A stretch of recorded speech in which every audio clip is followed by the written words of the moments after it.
Ah, ah, ah.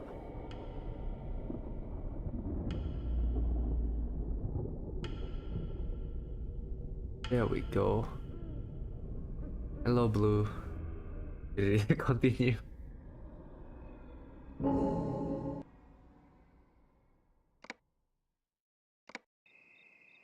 Right. Before we continue this, right? We'll do a small recap on what we know so far. Right. So let's see. These are Takenaka family, right? The family of the student. They all died. They've been dead for a long time. This guy murdered people, but he's out on bail right now because he's got information to help out with our case currently.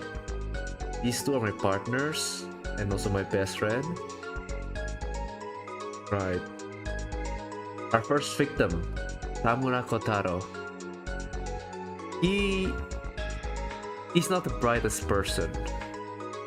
The relationship with Minase, it's that they, I don't know, domestic abuse was held there.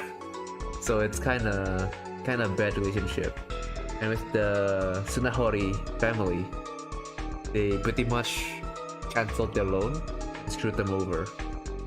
And with the welfare facility, the chief director killed himself because of financial issues, which lead to Tamura having to cover the bills for insurance for the welfare facility. Kimura-sane is apparently just a bystander, which I refuse to believe. Next, we found Watari Kurumi wandering the streets, dead, with her eyes cut off, and tongue cut as well. And according to the lore, right, the blind man lore, I'm next in line to be dead. The blind man is like a urban legend, right, that Sekimoto made. Let's change this real quick. He is a mad killer. I think he's intelligence, right? He's definitely a smart man. Now, Karaya Hiromu, right? This guy says his relationship with Makimura Sanae. I think. Or was it with Haruka? I forgot. With one of them. I remember, and we were like in disbelief, like, how do you know this person?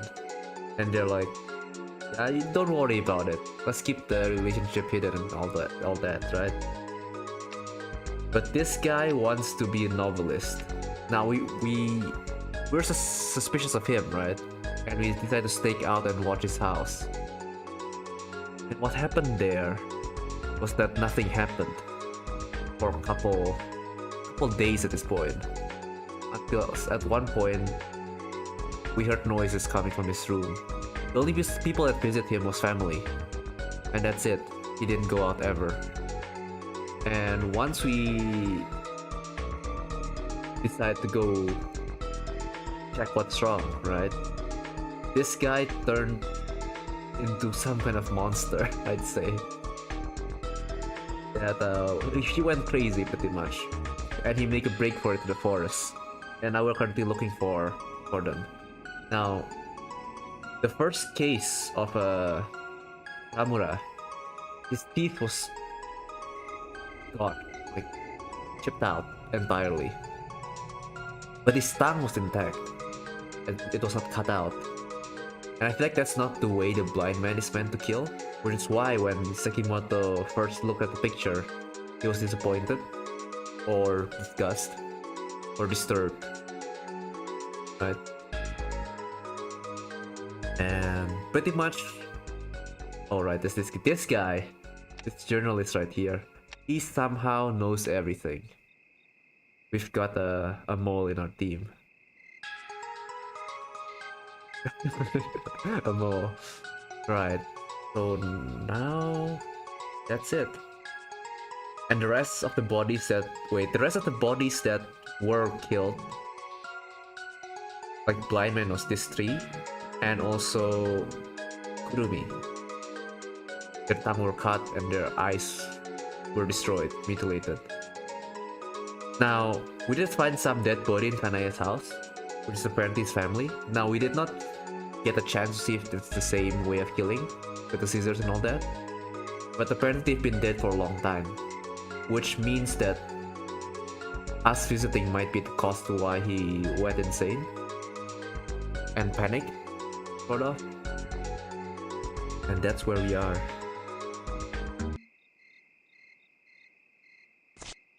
Now, last time we said something and he heard us and we died. So now I'd say we're gonna try to relax.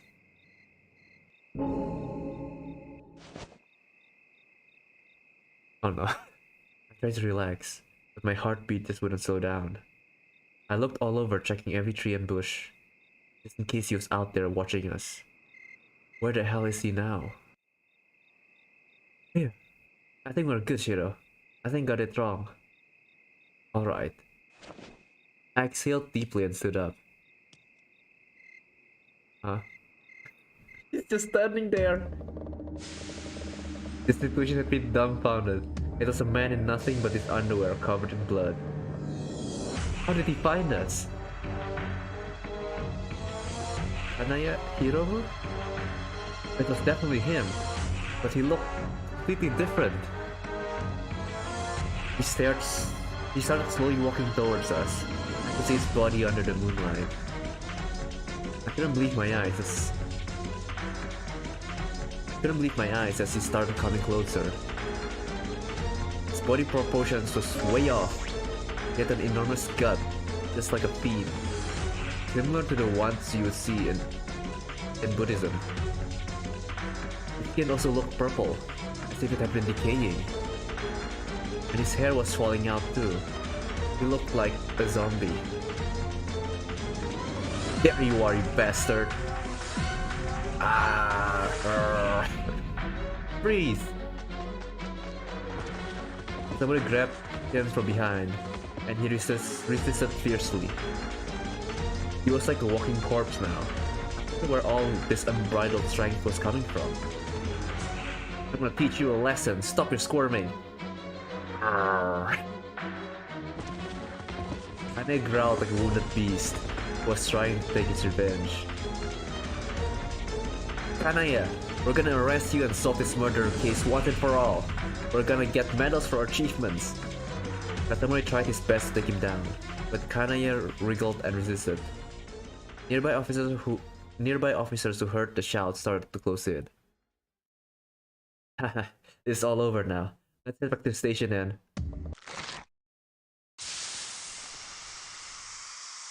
Huh? Kazamori! What the... Kana?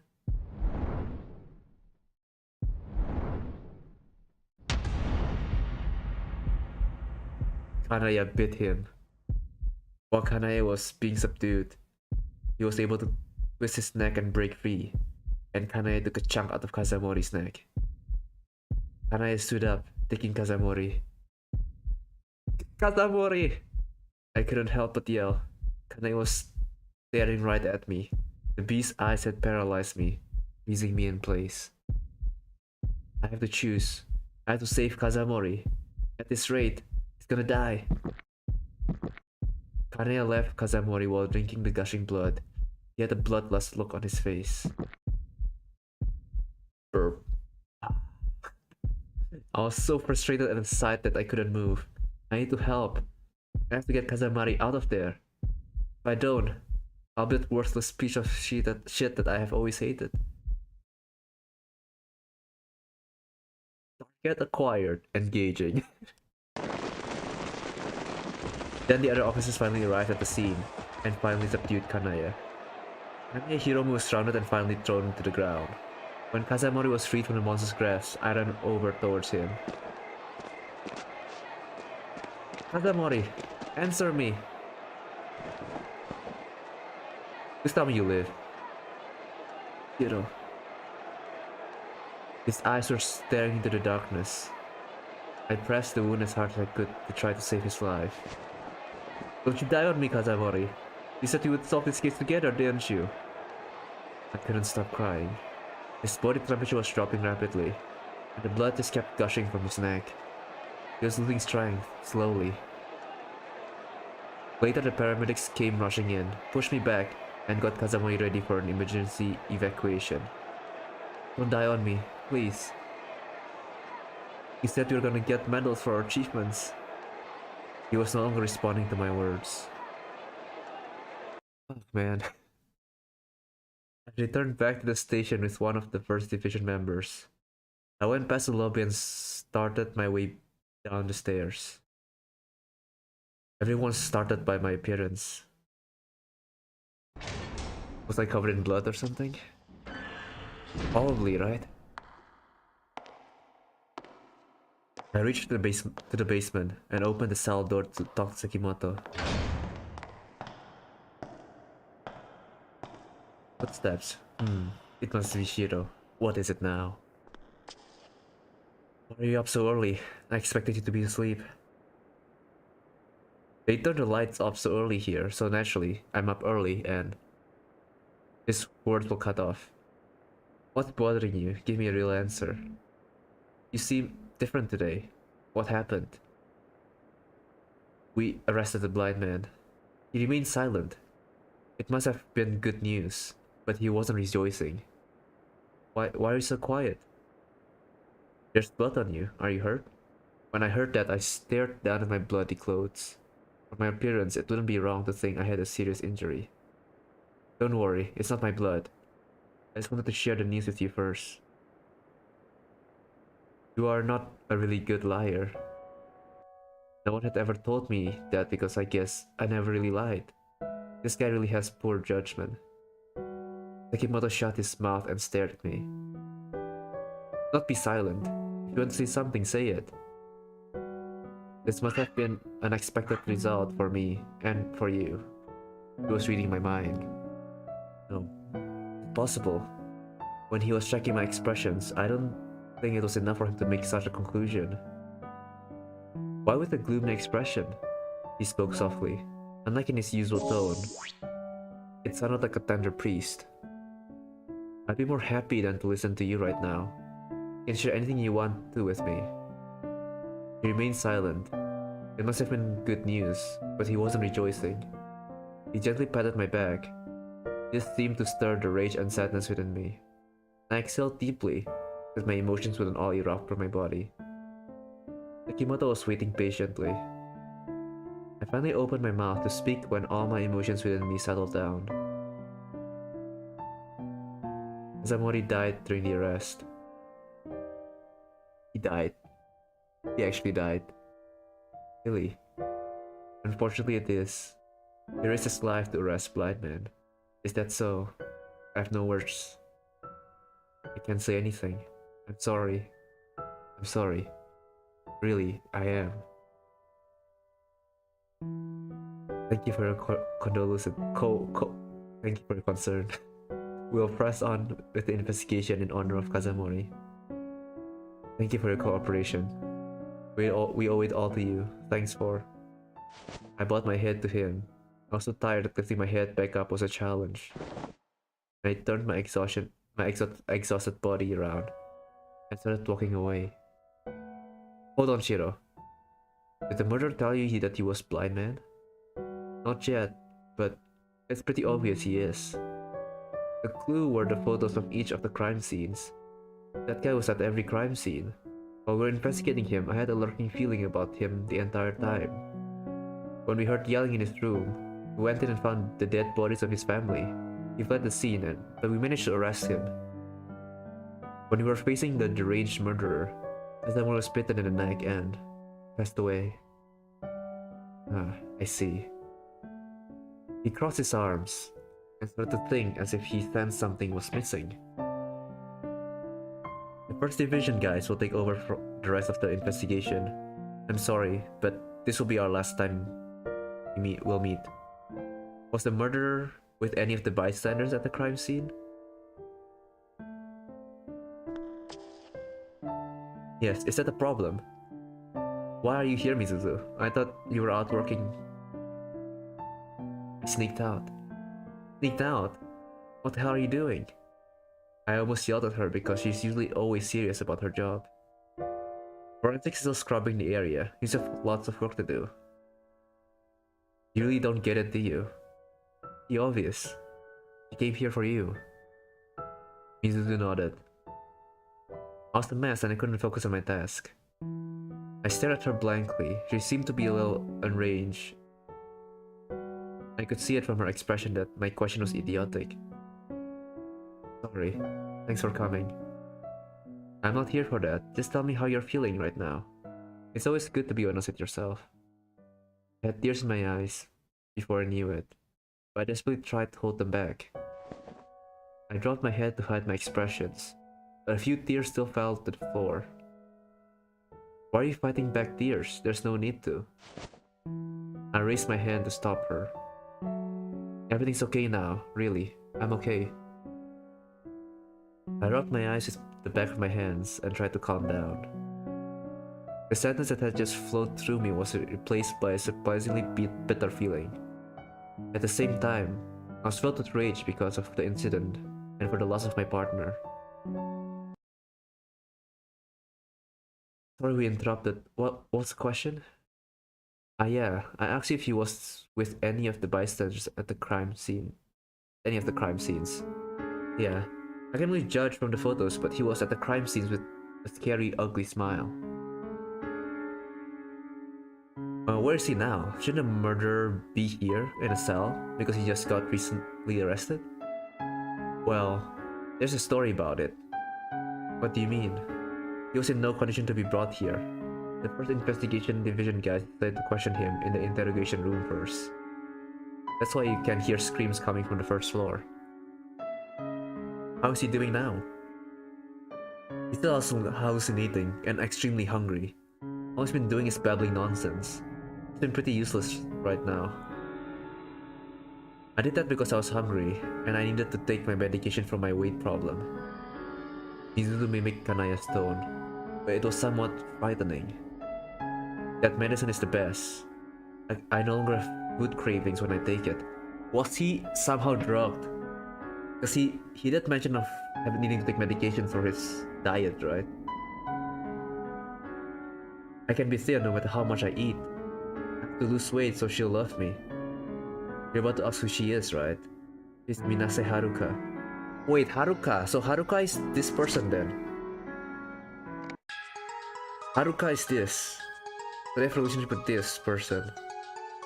Okay, so now... Not only did she have somewhat of a relationship with Tamura Kotaro, right?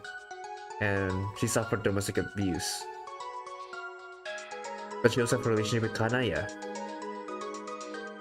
And what the hell? Minase. Not looking good for you. Okay. Minase Haruka. Did you say anything else about her? I don't know. I overheard that while I was working. Mizuzu sighed. That's the latest so far. Was that enough for you, Sekimoto? He was deep in thought, with his arm folded. He seemed confused about Kanaya. Can you share what you're thinking? He remained silent for a while, ignoring my question. This was obviously different from the previous times, when he remained silent. He actually seemed like he was ready to talk. He might not be imprisoned because of his insanity. We might have to find some evidence before his lawyers get involved. But he murdered someone, that's a fact. He will go to jail and there's no slim chance a lawyer will do him any good. Don't underestimate those people who are extremely motivated to help killers, who are extremely motivated, I guess. They even came to see me once as well. They offered me a chance of freedom, never asking for any money in return. All they asked me to do was keep a diary. They sound like hyenas. I believe some of them work for the benefit of others, although I haven't met that kind of people yet. Their logic is plain and simple. Their plan is to send the murderer to a hospital, and then once they receive treatment, they'll try to claim reparations from the state. Kane will be freed once this trial is over.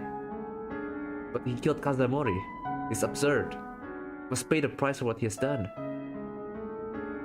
CSI guys are at his house because the first division guys had found some drugs there.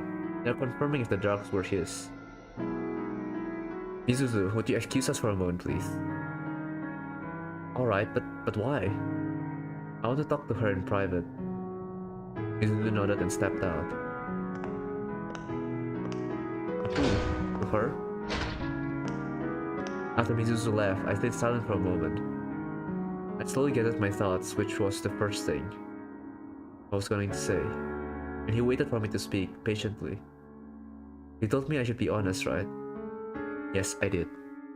But I don't know what is being honest and what is not being honest. I had a problem moving my body and reacting appropriately when I was scared. You see, many people suffer from the same problem. But I lost Kazamori because of it. No person is strong enough to handle every kind of situation. It is clear that I'm responsible for his death. I could have saved him. I could have done anything when I was facing that monstrosity. Do you want me to tell you that it's not your fault? Huh? You already know that there's no place for excuses, don't you? Sorry, but I'm gonna have to stop you right there. Kazamori is dead, and you lived. That's the facts. And you still got some work to do. Now get up, shake it off, and face reality. Show them what you're made of by solving this case. Probably the case isn't over yet. You might not be even close to the truth. Are you saying it's not over? My eyes widened in spite of myself. Takimoto's eyes were filled with seriousness. They weren't the eyes of a liar, but I did have my doubts about what he just said. Okay, you haven't figured out everything about this case yet. Go look for Minase Haruka from your previous conversation. I'm sure she'll be the answer. Or there'll be another victim in due time. How are you so sure? What's your reason behind that? You said that the killer hasn't admitted that he's the real blind man, correct? Yes, that's correct, but it's pretty obvious. Obvious? Then did he cut out all the eyes from the deceased body? We didn't know that. Wait, he could have forgotten. At the time, he was completely out of his mind and was unstable. Don't you get it? Blindman's a fictional character. Only a few people know the real details of his existence. Then why have there been so many murder cases that have mimicked his character's MO? Because the killer knows about the real blind man and its background. That's right, I first expected Takenaka for that very reason. But he had already been murdered by Blind Man. Blind Man's motive for killing people is unknown. There's fear in not knowing, so that's why I kept it in vague when I created it. However, this is different because the murderer had motives for the murders. He had issue with his family, and financial problems, as you're already aware of. And he has gone mad due to the drugs he was taking. Blind Man doesn't have a reason for what he does. No motive. We have someone with no motives, I think.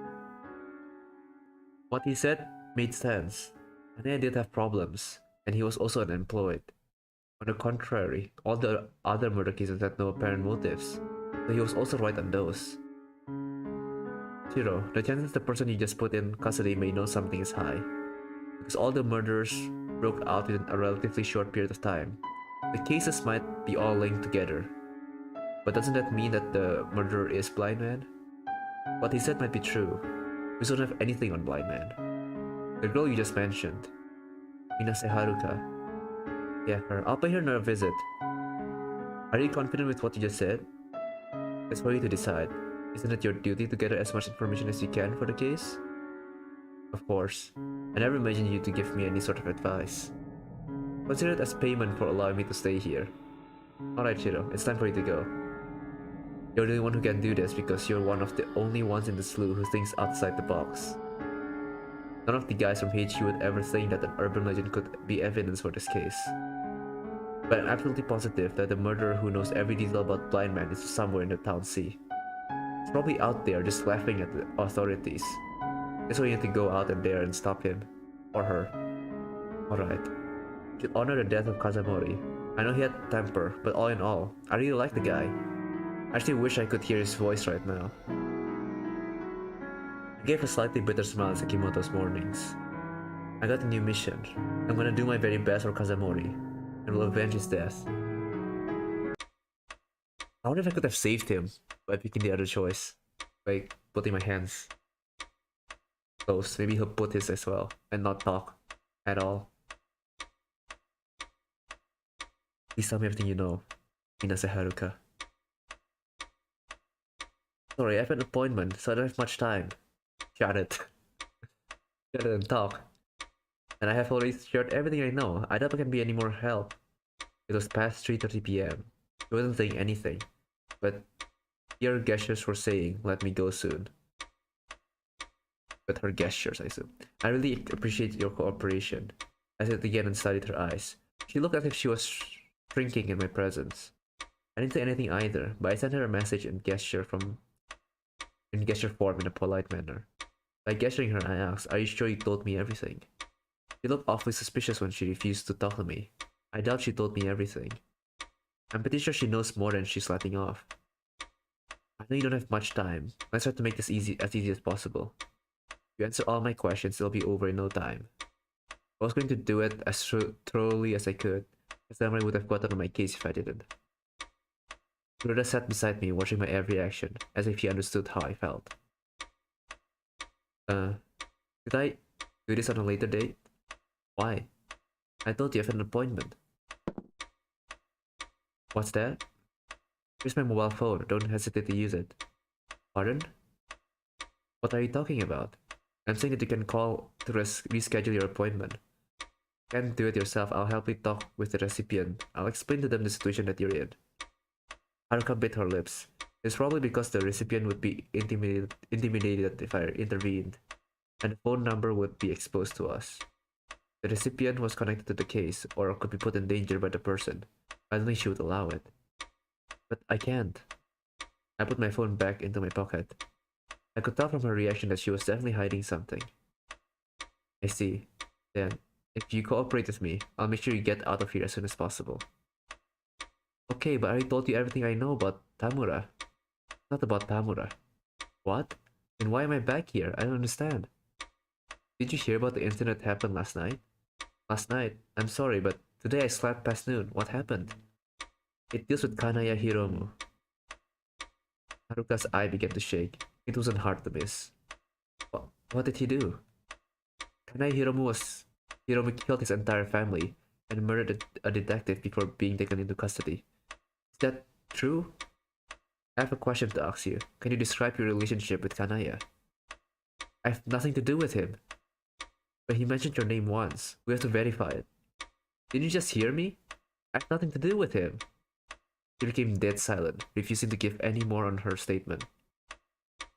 I looked over at Kuroda and he gave me a slight nod. I understood his gesture as, "Do as you wish."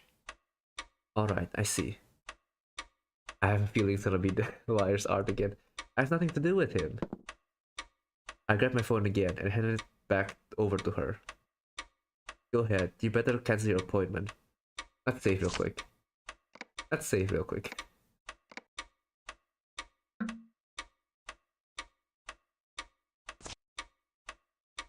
What? What the heck are you talking about? I told you I don't know anything. Why are you treating me like an accomplice? This is insane. Please believe me. Yes, I am listening to you, and that's why I want to hear from you more.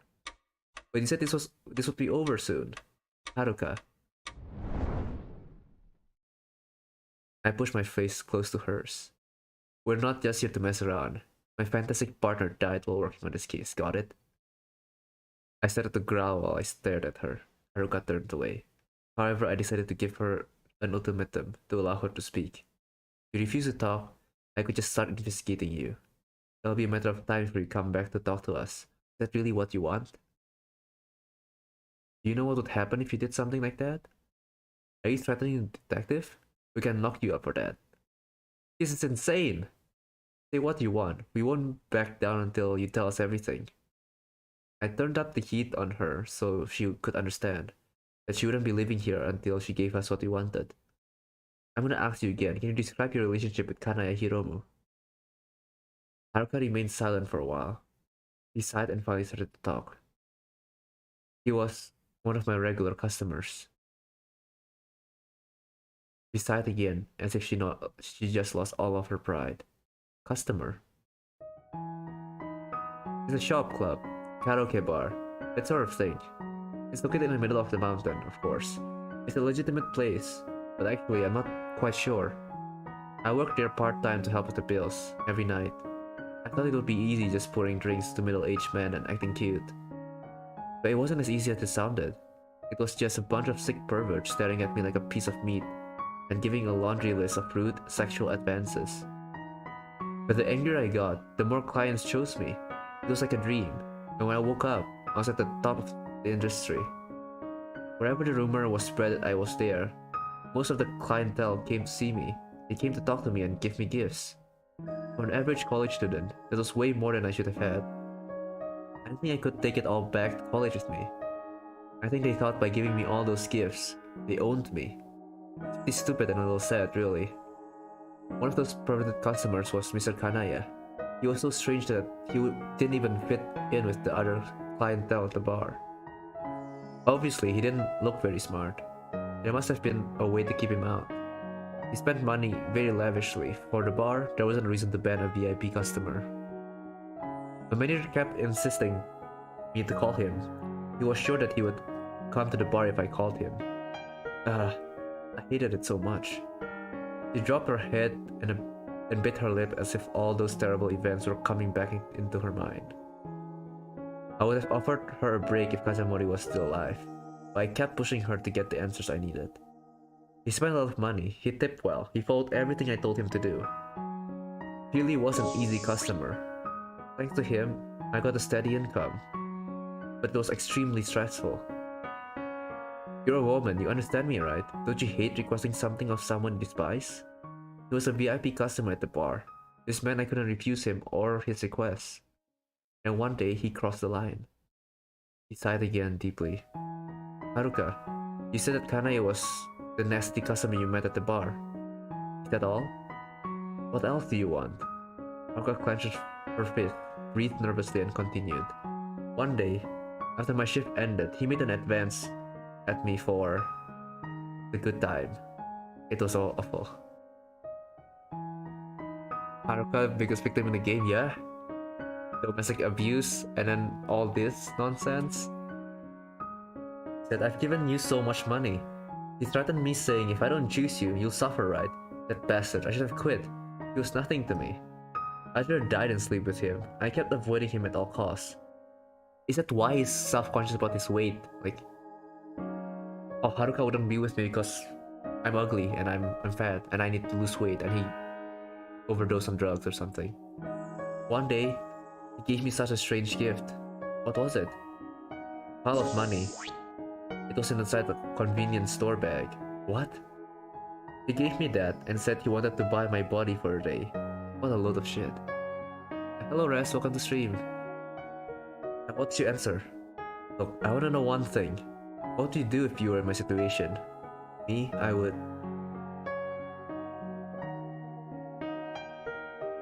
I must have been glad that they gave me money. This boy would in hell no. Startled, terrified. I'll be terrified. I would also be shocked at the fact. I think I would be startled more than anything. I would have been surprised. I would wonder why he was so obsessed with me. Well, you should be. That's the very reason I was surprised. And I even thought about it. I imagined that would have happened if I accepted money. He would probably harass me all the time, let alone that day he paid for me. If he would get caught up in everything. He was nothing but a monster who gave me a disgusting smile. He seemed sure of himself, that no one would ever refuse such a large amount of money. Haruka continued. So I thought about the way I could avoid the situation, and decided to deceive him. I said I'm somebody else's lover, and I wasn't that kind of girl. I can't accept your money, and I don't want to hurt your immature mind. And I added this, I never want to see you again, because my jealous boyfriend would have a fit. So what did Kanaya say? He cried, and nothing came of it afterwards. And I realized I dropped my phone, and around the same time was when Tamura started calling me obsessively. A few days later, Tamura... I figured it out! I know what happened. The reason why Tamura's corpse is not like the others is because the killer is him, Kanaya. Kanaya was jealous, right, of the made-up boyfriend. And this is just another quote-unquote customer, right? Is also obsessed, and he jumped to conclusions that he is the lover. So he killed him. That's most likely what happened, right? It makes sense. Accomplice? Question mark. Yeah, maybe. He's a fiend. Nothing else.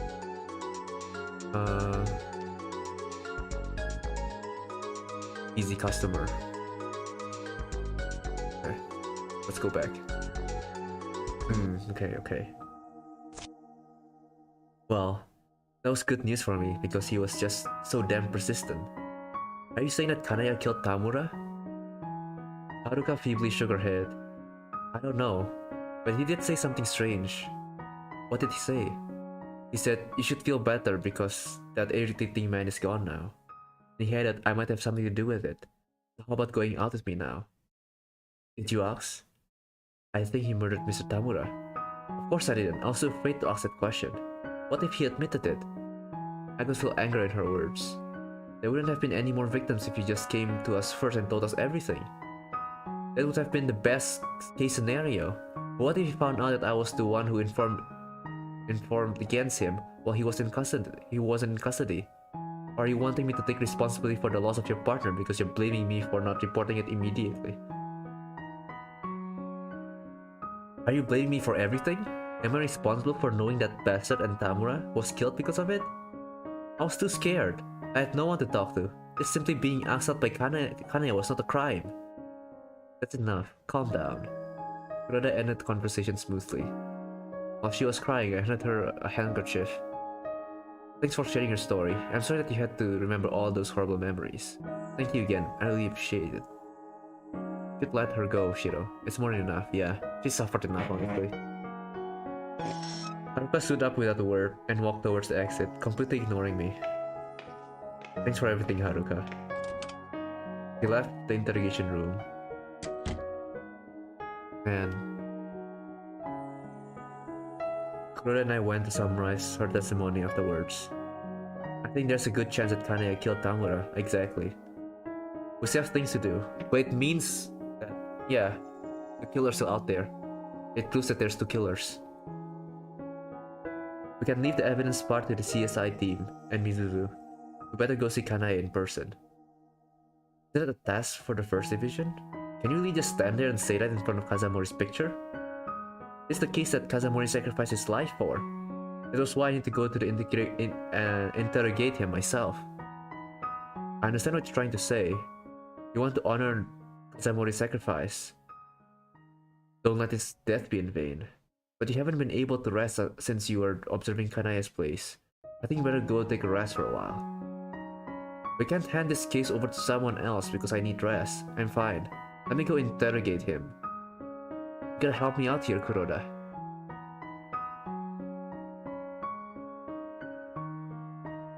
Don't underestimate me, no. I don't think that's a good span of courage, Mitter. Let me do this, beg him. Want to honor the death of Kazamori? Guilt trip him? I think these two are pretty much the same thing, I'd say. If I say honor his death, he'll say Kazamori would have wanted you to rest. But no, let me do this. Please let me do this, Kuroda. I bowed my head and Kuroda seemed like he didn't know what to do. I'm stunned. How could you do such a thing to your indecisive boss? I didn't move. I was planning on staying there until I got his permission. You know, alright. It'll almost be impossible to get a testimony from Kanaya. He kind of fell off the deep end as of late. I know, but I don't agree with you that this will be an impossible feat. What should I do? Alright, I'll let you interrogate Kanaya. Promise you'll play nice, okay? Thank you, sir. This is gonna be the fourth duel with Kanaya. This time, I have to get enough evidence from him. This time I'll end it. Kazamori, I promise you. I'm gonna find out who Blindman is, and once for all, end it.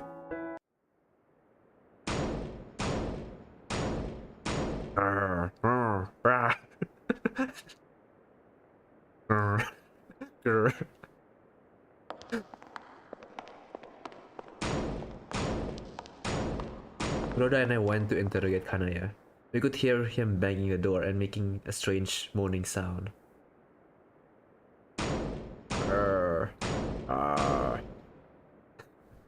He went on like that for a while. I bet the first division couldn't get anything out of him. And it must have been hell for Sakimoto Sojiro, who was right next to Kanaya's cell.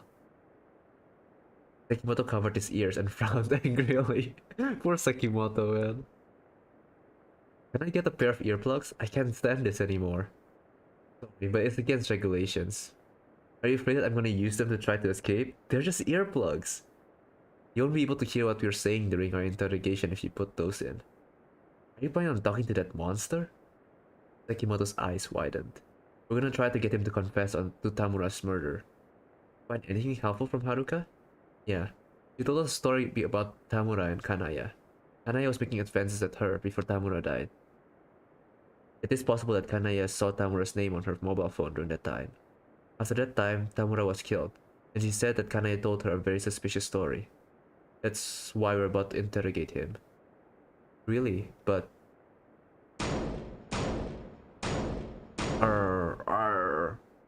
Are you sure you can talk to this guy? No wonder why the First Division guys allowed us to interrogate him unofficially. We've decided to just do it right here. Oh. And it was for that if this fails, the others would be able to see us fail. Are you sure you can do this? In my opinion, I don't think it's gonna be possible. I don't know if I can succeed, but one thing's clear. It would be nice doing something rather than just sitting around doing nothing. We need to find more evidence on Blindman, right? If he really was the one who killed Tamura, I need to ask him how he learned everything about Blindman. I'll just sit there and enjoy the conversation. You might also get what you've been wanting soon enough. Well, I hope so. Good luck. I don't think Kanaya knows that we are even here. I gotta do this. I have to make him talk. There's nothing left to lose. We can't feel any worse, and I can't lose anything else. I turned my head over to Kuroda, and he nodded quietly. And I even bowed to Sekimoto to convey my determination. I nodded back. He nodded back.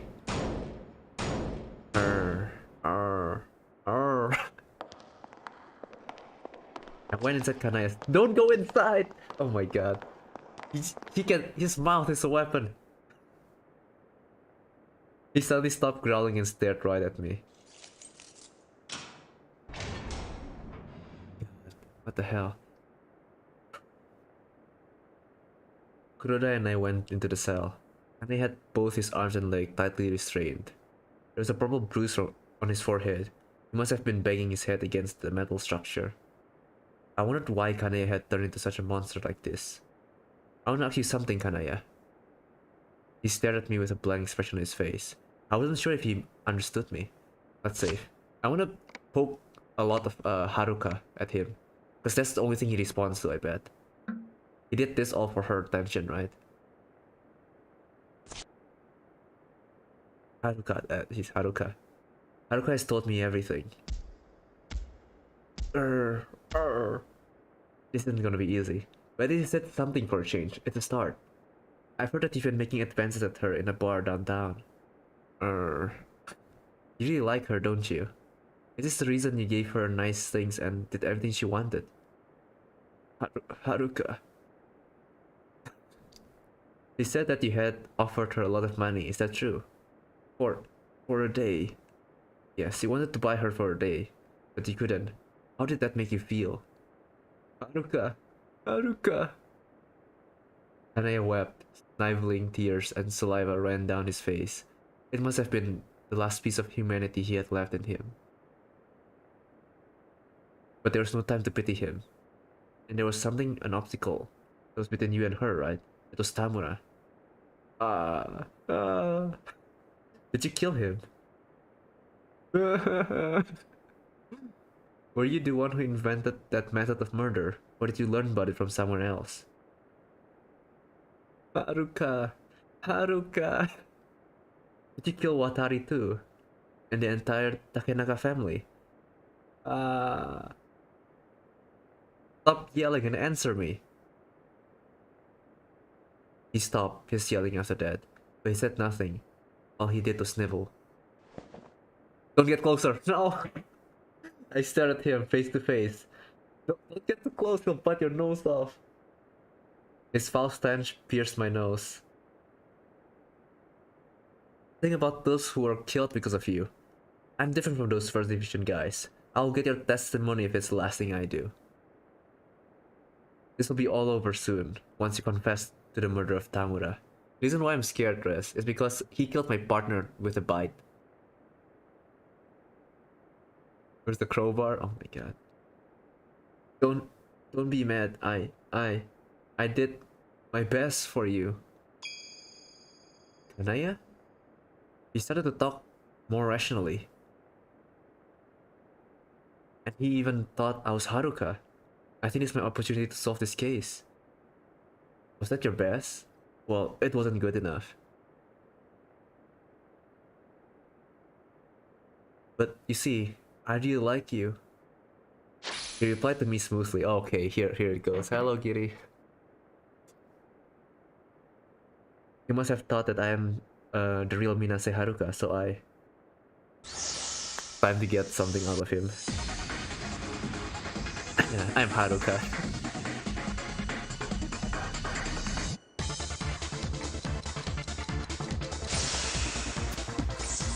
I don't know what I'm doing, right? I'm panicking the time. What? Then tell me how much you like me. I can do anything for you. I don't believe your lies. I'm serious.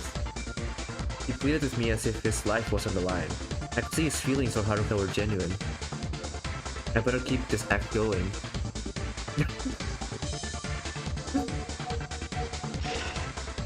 I'm sorry, but I never liked that you came to see me.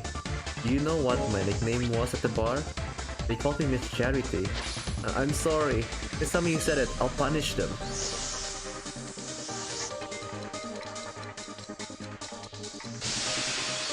I don't know what I clicked. I'm panicking. 54? No, you don't understand at all.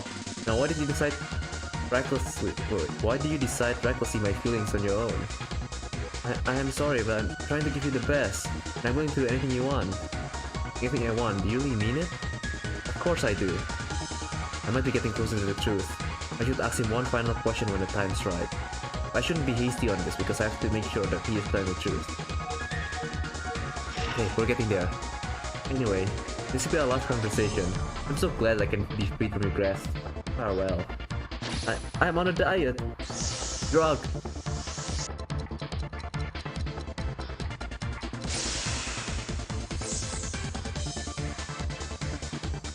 Why are you telling me all of this? It's none of my concern.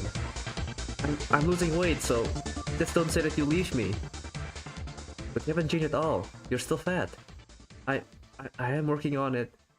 I didn't care if he lost weight. All I wanted was something else. His confession. I must lead the conversation to get what I want. It's too late. It's too late. You're on your own. Don't bother me anymore. I know that you feel ashamed when you're next to me. I'll do my best to change my looks.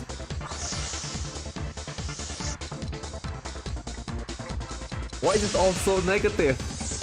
Haruka! I didn't know you were a coward. I thought you were just a filthy pig. Go ahead and oink for me.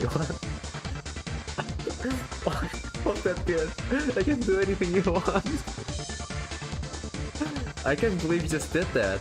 It's good that you'll do anything I want. Oink. I felt bad when he started to act like a real life pig. But it helped prove his unusual obsession with Haruka. At this rate, I might finally be able to get a statement from him. Okay. You don't want me to hate you, right? Then tell me, did you kill Tamura? I will do my best.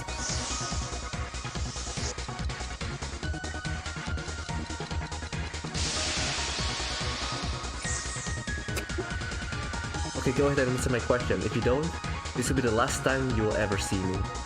Aw, that's harsh. Yeah, it's hard, isn't it? Then answer me. What would I do if I never saw you again? Wrong answer. He didn't answer my question again. I checked my watch. I've already wasted enough time. I repeated the question, hoping that I would get the answer I was looking for. How? I'll ask you again, did you kill Tamura? I promise, I'll do anything you want. Please tell me that I'm doing a good job, Haruka. That hurt me. I should have said you're Charlie's idiot, no! You're so self-centered, alright? It's over. There's a button of you. Don't say that, Haruka, I really... Don't you get it? I don't have time for this. Did you kill Tamura or not? I really like you. A desperate plea. Unfortunately, all I got from this was Kanai's sincere affection towards Haruka. I felt so discouraged. It seemed that we tried almost everything in the book, but it seemed to be all for nothing. What do we do now? Hey, I'm still in a trust zone. Okay, I'm so safe. I'll be going then. I'm so glad I'll never see you again. Wait for me, Haruka. I'll meet you at the bar. I'm sorry I didn't come to the bar very much to see you this month.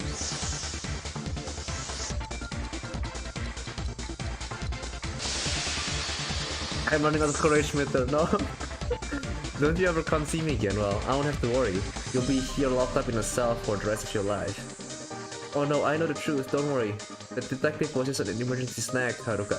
You son of a bitch. Emergency snack? My partner? Are you saying that you actually wanted to eat Kazamori? Do you even know what you're talking about? That's enough. Time's up, Shiro. We just mentioned Kazamori.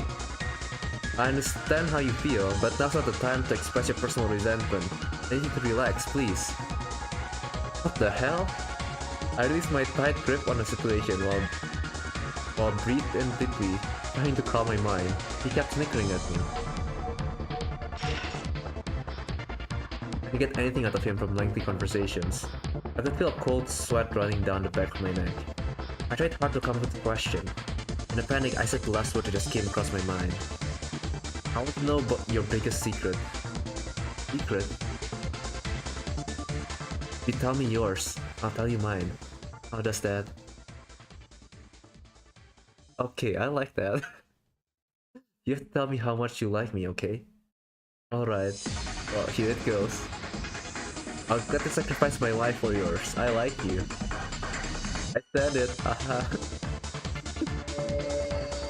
Okay, I guess that's a success, right? I didn't completely recover my courage, though. Did you think your partner was Paimon? Apparently. You have to end this now, Shiro. That's enough. It's over. You did a good job. Please add a little bit more time. It won't be much longer. You have to stop. Kanai can't afford to continue on. He doesn't even recognize who you really are. It won't be considered evidence even if he does confess to everything when he's in this kind of state. Unfortunately, Kuroda was right. If Kanai wasn't in his right mind, none of what he said could be used in court. I stood there speechless as Kuroda pointed that out. I had to do something to solve this case. We couldn't give in to our grief over Kazamori's passing, just because we weren't getting anywhere. Aren't you angry, Kuroda? Don't insult me like that. I lost one of my detectives. I am upset. But there's nothing we can do about Kanaya right now. There was a cold, hard fact. It stabbed me right in the heart. I lowered my head. I know how you feel, Shiro. That's why I stood next to you, quietly. But now, now's the time where you need to pull back. Let's get out of here. Damn, I swore under my breath as I left, but then... Did you do it? Huh? Answer me. Did you kill Tamura? Ah. Hiromu started to bang his head against the cell again. He wasn't going to open up. Hey, stop avoiding the question. Answer like a man, you filthy pig. You're not authorized to talk to him, Sekimoto. How dare you use another man's word to insult her? You should know your place. Stop it. I can't believe a pig like yourself could ever go to a fancy club like that, and could even have a good time. Let me tell you something, you pig. It doesn't matter if you're a pig or not. They'll allow you just about anything or anyone in there if they had enough money. Aww. This is sad. Stop it, please. We aren't going to get anything useful from him anymore. Your interrogation was a bit sloppy. That's why I'm trying to help even though it's a bit shameful. I don't have time to talk with you now. I have to ask him. My apologies. Was my interrogation really sloppy? Was the name Minas was the name Minase Haruka? Is that right, Kanaya? Haruka. I guess that was correct. Haruka must have been really upset too. Or it must have been hard because she was constantly being stalked by a filthy animal like you. You remember what her face looked like? Wait, do you remember what the face looked like of the man you killed? You remember the face of the man you killed, pretty much. His face was distorted by fear of death, right? You really think it was because of your own power? Think again. We're sadly mistaken, this guy, honestly. All this was his childish delusion, don't be so idiotic. They must have been so angry and resentful that they were going to die at the hands of a piece of pig shit like you. What's your language, Sakimoto? Now then, turn around. All of the spirits of those you've killed, and you feel their breath on your back of your neck. At the back of your neck. But there's an extremely strong presence, isn't there? A powerful energy. I can feel it as well. Do you know who it is? It's Kazamori Hayato. He's the detective you've killed, who tried to catch you. He's standing right behind you. He's saying he won't stop hunting you until you confess everything that you've done. He's saying that he'll make you confess everything. He also said he'll be waiting for you in the depths of hell. Ah! Don't blame me for everything. Hane started speaking normally. He was no longer a zombie-like prisoner. I wonder what Sakimoto said to make him snap out of it. He's a better detective, yeah. He is, for those who didn't know, he's a high suspect for murder case, but he's on bail right now because he's got information on his current case, right? And he is a urban legend professor, and he made this blind man thing as an experiment, and it happened to be real. That someone actually take that ammo and do murders with it, and that's why he's involved. But he is not a good guy. He's pretty much all the murders on him is pretty much like nailing, like on it's guaranteed that he's a killer pretty much. Standing there on top of the corpse of the dead body for hours. So it just kind of makes sense. So he's not particularly good guy either. He's kind of in the gray zone. We don't actually know him that well. Appealing. If you're trying to weasel your way out of this, remember, Kazamori will always be with you tonight. I didn't do all that. I only killed Tamura and my whole damn family. Oh, he confessed. I highly doubt that. What about Watari Kurumi or Takenaka family? I didn't kill them. He did it, not me. He? Who is he? What are you talking about? He is... Blind man, of course. He knows. Kanaya is a otaku. Shut in. Living off parents' money. He killed his family as well out of resentment. He's been surfing the internet, so he knows of Blind Man, obviously. The demon came coming out from his house, Blind Man, the monster we've been looking for. Give me something to drink, I'm thirsty. Who's Blind Man? Blind Man? I'm not sure. You're lying. Only Takenaka knows any details on the real Blind Man. There must be someone else because Takenaka's knowledge has been spread to other people. That someone could be a Blind Man. Were you afraid of that man? Don't worry, you're safe here. You can say anything you want now. I can tell you, even if I knew, if I did, you wouldn't give me any more of that medication. It's being used! Are you talking about the medication you're taking for your diet? Was he the one who was giving them to you? Yeah, I'm so thirsty. I'm trying my best here. What do you know about the medication? Is he gonna die from thirst?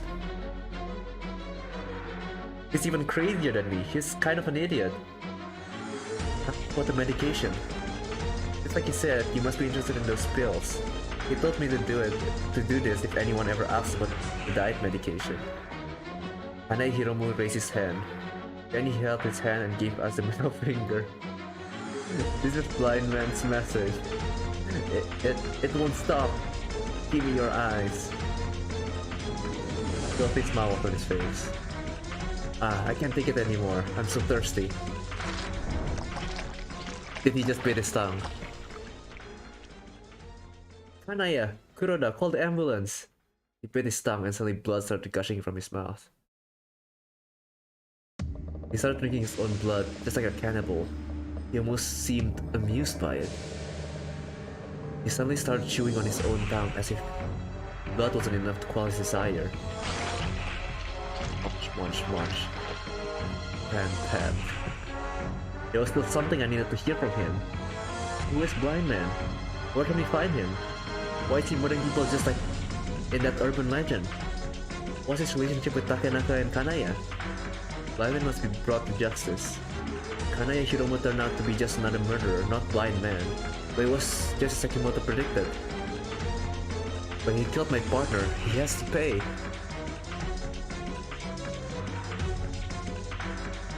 He's laughing.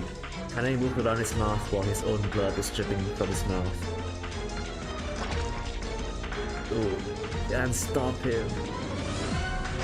Blind man is watching you. I can only make out 2 sentences. Ooh, disturbing scene, yeah it is. The paramedics came rushing in and tried to perform first aid, but he had already lost too much blood. There was nothing else they could do for him. Ugh. Ugh. According to the autopsy report, his mental instability was caused by a drug addiction. Does that mean Blindman was the one who was selling him this illegal drug? Hello, Chingle. As of now, we're not certain. That type of medication can be brought easily. We've analyzed the drugs found in his house. They were the same ones that can be brought online. What kind of drugs are those? Private and commercial selling have been big in the Southeast Asia, where I'm from, causing heavy circulation. I'm the drug dealer. It's a dietary medication. This drug isn't registered under the Narcotics and Psychotropics Control Law, but for the most part, it should be considered illegal. It's a combination of drugs. It's closely similar to cocaine. It can cause mental problems and can even damage your body. How's the game going? It's pretty good. I can do a quick rundown real quick. On inference logic, right? So, the game starts with Sekimoto. He is in trial right now for a murder that he never said he did. But he's on bail right now and is working with us, the special law enforcement, the SLU. We're pretty much the bottom tier of the police, who just do whatever's left over. And this person is our best friend in autopsy. And we're investigating the murder of Tamura Kotaro. He is a bank guy, and his murder was his eyes got mutilated by scissors, his teeth destroyed and gone, but his tongue intact, right? His relationship with this family, the local brewery, is that they took back the loan and screwed them over pretty much. And with welfare facility, they were in debt, and chief directors committed suicide, which caused Tamura having to give insurance money over to the facility. Makimura Sanaya is strangely just there. No motives, nothing. Kurumi was found dead, yes, detective game, on the street one night. Her eyes were mutilated and her tongue were cut with the blind man message. Now, who is the blind man? The blind man is an urban legend created by Sekimoto Sojiro. It is an experiment he made as a professor on urban legends. He posted it online to check the reactions, right? And it happened that, somehow it became a real murder.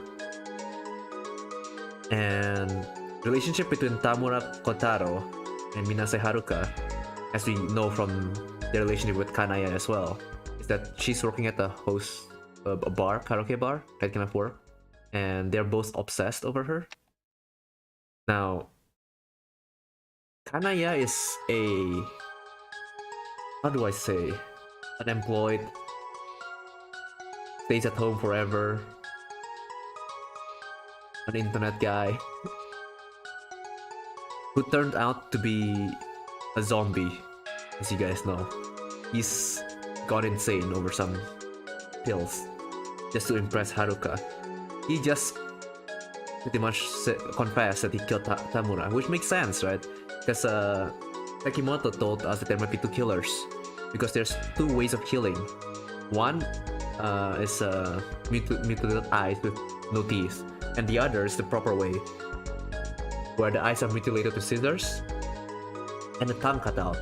And for those murders, it's from the Takenaka family. Takenaka was one of our prime suspects at the start, because he was one of the students under Sekimoto who left and went missing, and he's the only one who knows about the original blind man, and not what it has evolved via internet.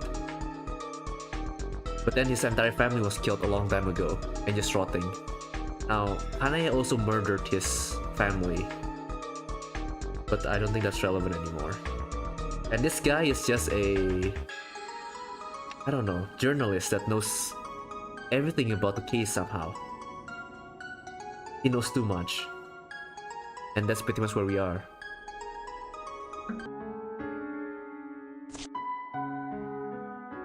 Major symptoms include extreme hunger, loss of strength. And I guess Kanaya killed our partner. There's that too, while we're in pursuit. Just like Kanaya. There's more. Other symptoms include epidermal necrolysis, liver failure. So this drug isn't to be messed around with. What a silly idea to lose weight without doing the work. Such stupidity. No wonder why this drug hasn't been approved. The Department of Health and Human Services even put out warnings about its dangerous side effects. I feel like wait.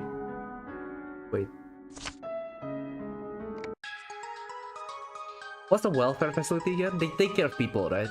They have medicine, right?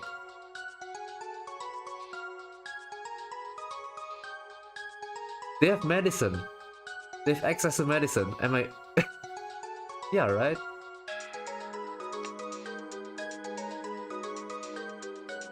So now, my suspicion is still on Makimura-san for being too basic. Like, she's not linked to anything, just happens to be there because the chief director committed suicide. Yeah, it's Welfare's hospital, right? And the pill is something from a hospital, I bet.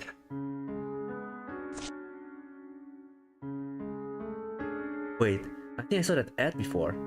What was the name? Mizuzu shakes her head at Kuroda because he can't remember the name. The official name is Samadhi Medical Diet. Ah yes, that's right. I was hearing that drug was being distributed legally to other countries. I've even heard that a famous foreign singer used those and lost weight. I don't know how successful it is abroad, but with that name, I wouldn't trust it. The name, What's wrong with Samadhi Medical Diet? Do you know what Samadhi means? Rhoda and I shook our head at the same time. It wasn't an Asian or English name we've ever heard before. Samadhi comes from Sanskrit. In English, it means death.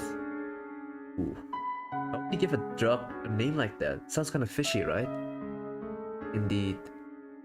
Can I share with you guys what I'm thinking right now? Rhoda gestured over towards me as if he was telling me to go ahead. Go ahead, tell us what you have to say. Blindman gave that medication to Kanaya, preying on his desire to lose weight, and turned him into a monster. You mean he made him into a double of Blindman? No, he said it himself. Blindman had a message for us. If we ever came around asking about the drugs, he's clearly onto us. And if that's the case, then all the signs are pointing to that the real killer is planning on challenging us. It could also be the... I think it could be anyone, because the journalists somehow know about everything. Blindman clearly knows about everything as well. It can be anyone that we know. Are you saying he wants us to find him? That's a scary thought, but I don't disagree with you. Do you have any ideas of what kind of person he is, Shiro? Criminal profiling isn't my specialty. I tried to recall everything that had happened in my head and tried to put the pieces together to predict his intentions. He's definitely a smart one. He might have devised numerous strategies against us. At the same time, he's very arrogant. Normally, a common criminal would try to evade our investigations. But this blind man is different. He sent us a message through Kanaya to challenge us. He's trying to do as much damage as he can before he tries to take us out one by one. He's powerful, ferocious, cold-blooded, and meticulous. I don't know how we would be able to catch this guy off guard. And he's watching all of this from some place as we speak. Himoto picked up where I left off. Blind man must be enjoying our situation and watching us stumble around. See me. Your eyes seem useless. I'll just take your eyes this time. Give me your eyes. I don't like that blind man's enjoying all of this. Me neither. I'm not gonna let him have his way. Kuroda passed on the confession we got from Kanaya to the first investigation division. We all thought by catching Kanaya that the case would be over quickly, but Kanaya's confession changed everything, filling the station with more nervous feelings and uneasiness once again. While we were preparing for our new strategy, the investigation took another dramatic and sudden turn. Oh, what now? Really? Don't stare at me like that. I'm just as upset as you are. It's an order from the top. There's nothing we can do about this. This came from the first division. Can we just slip by like we always do? It's always a little flexible when we need them to be. A wrinkle formed in between Kuroda's eyebrows, and he let out a small sigh. It looks like my suggestion didn't even exist. It's from the higher-ups. Do you mean HQ? Or do you mean even higher up? I stood there trying to figure out how high this order came from. I just lost my partner Kazamori to this investigation. They must think that we are fickle and replaceable. Maybe they would redact that order if I told them I wanted to honor the death of my partner. Sorry, but it's even higher than that. Kuroda's face seemed grim as he said it. Higher than that? Who the hell are they then? The kind of person who signed Sekimoto's secret transport order. He's a pretty powerful prosecutor from the Tokyo branch office. Ah, of course it is. He must be from the Tokyo District Prosecutor's Office then. Police and Prosecutor's Office had a completely different chain of command.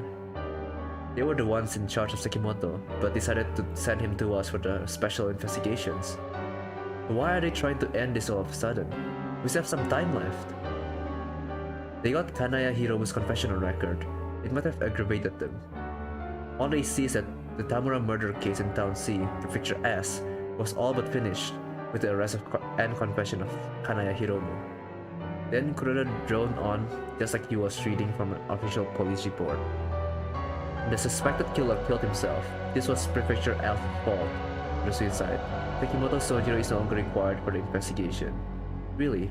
But they didn't even know what's really going on, and about the situation here, and at how the investigation went. Kanaya might not have been convicted to the possibility of getting the insanity plea. I know, I agree with you. I'm on your side, calm down. But you know how it goes. They need someone to take the fall for this. You know it's just part of the game, right? Yes, but... I can't hear you. I can't believe this guy. How does acting like a child in a situation like this help? Hiro, let's go over it once more. What is our prime objective in this case? To avenge the death of Kazamori. Incorrect. Our objective is to solve the case as quickly as we can. And besides, the guys at HQ have decided that we don't need Sekimoto anymore. Sekimoto Sojiro will be sent back to Tokyo Detention House. We have no other options. I couldn't understand it. He helped us solve a portion of the case, and there still was another killer out there. We needed Sekimoto, but we didn't have the power to keep him here. This whole situation was so frustrating. When are we planning on taking him? We're going to be taking him tonight. Moving him during the night will be easier than moving him during the day. I'm sorry, but I thought you should know. Make any necessary preparations that you need. Kuroda turned around and left the office, and silence fell on the room. Okay. Alright. I went to Sekimoto's cell to tell him about the news. He was leaning against the wall reading a book. I didn't know what to say at first. He raised his head and greeted me first. Oh, it's you. Did you find any information on the distribution channel of that drug? The first division guys are currently looking into it. Again, they always keep taking away things from your investigations, don't they? Well, as usual. I see. You look a little depressed. That must mean you're here with some bad news. What is it? Not that bad, well, there is some bad news. I guess, pretty bad news.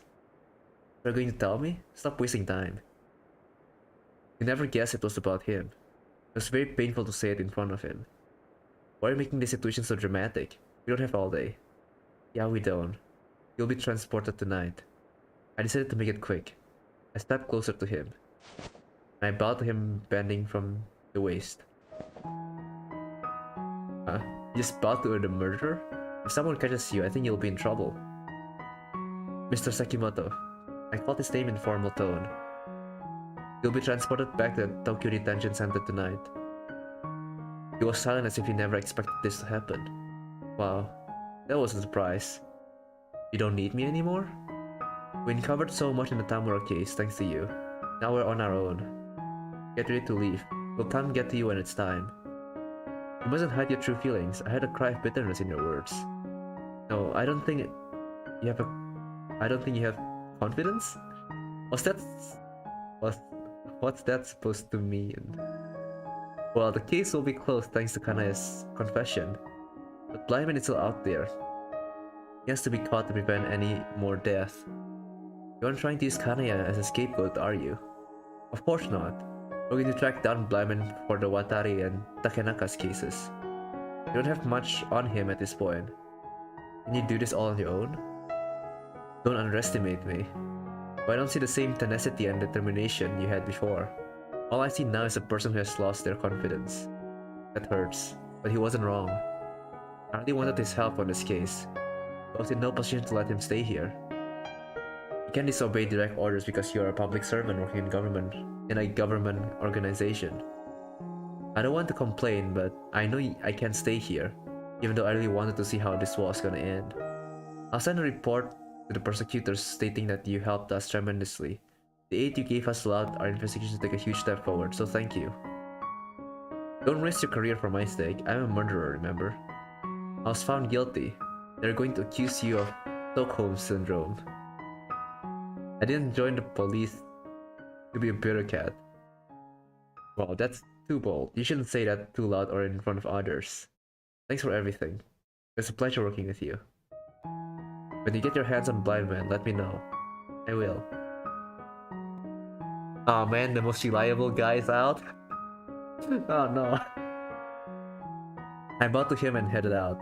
I could feel his soft eyes feeling me as I left. Mikimoto seemed like he was far from a person who had committed a ferocious crime. Or maybe I really did have a Stockholm Syndrome. At this point, I couldn't tell. My partner was pretty handy as well, I'd say. But he lost to a zombie. That's understandable. He was careless. At that night.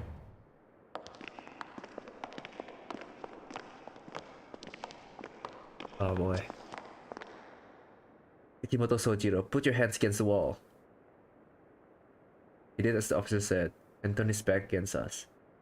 Prisoner, locked. Confirmed, unlocking. What is this? SWAT team? Not confirmed. Confirmed, opening door. All clear. Check the corner. Open that door. Clear. Why? Two officers were doing their job, following every procedure from the manual. Kuroda and I watched from afar. Kuroda looked somewhat uneasy because we still needed Sekimoto. Coming, Sekimoto Sojiro. What are these callouts? Cough confirmed. Nerd. Oh my god. They cuffed him and brought him towards us. Thanks for your cooperation. From this point on, Sekimoto Soji will be taken into custody by Kuroda, the second section chief of Town C, Prefecture S. We exchanged salutes and I grabbed Sekimoto's back. There were officers everywhere when we came out of our cell. It was understandable because this was the first time that a murderer was brought in as an advisor for an investigation. They were just there in case of an emergency. Let's go. I whispered to Sekimoto so that he would be the only one to hear what I had to say. Oh man.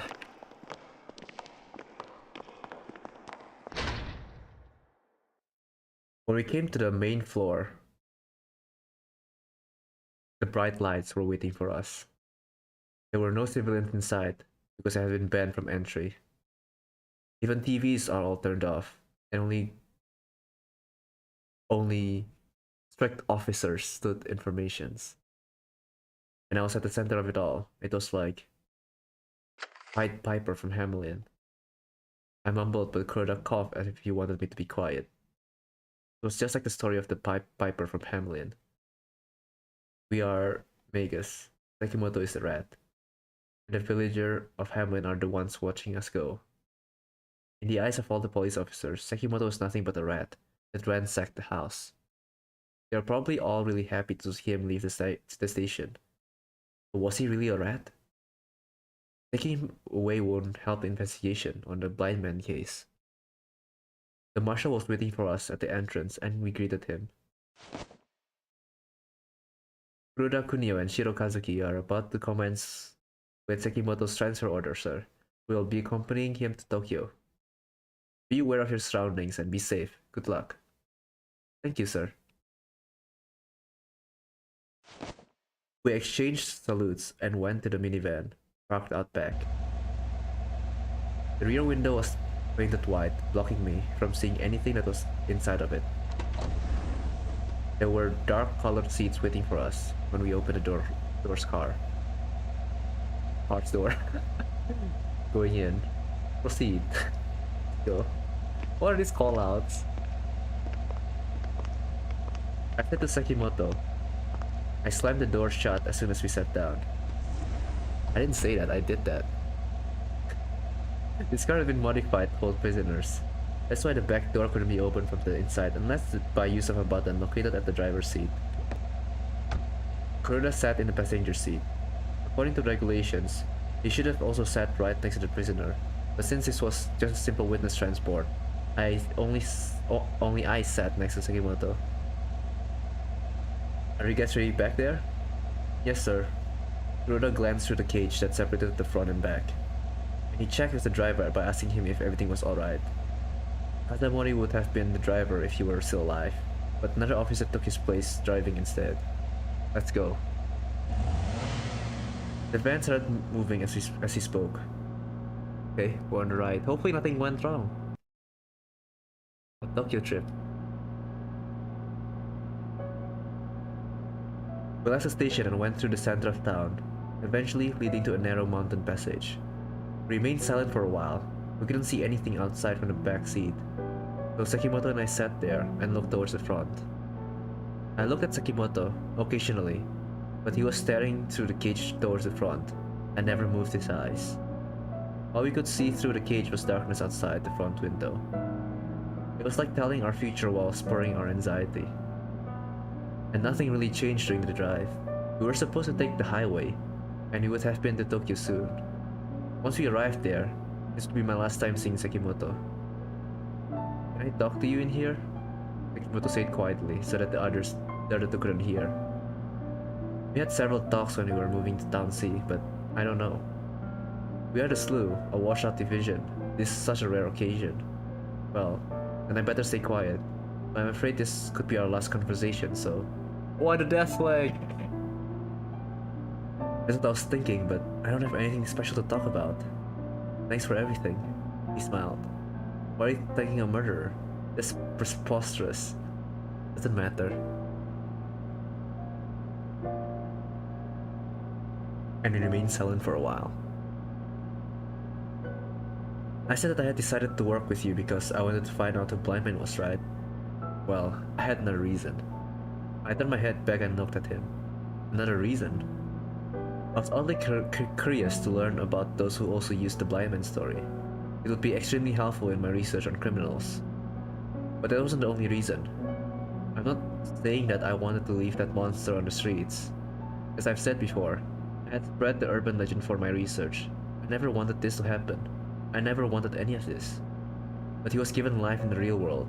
These monsters are committing these atrocities in the name of Blindman. I'm really troubled by this. I thought you were just a narcissistic little nerd when we first met. People called me a mad scientist or a cold-blooded murderer. I'm just a man made of flesh and blood. felt responsible for this.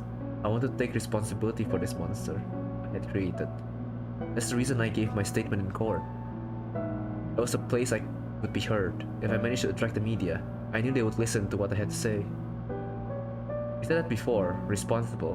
What exactly do you feel responsible for? As its creator, I wanted to teach the world that our own behaviors are taught to us. Also, it wasn't a bad idea to teach them about their monstrous power as well.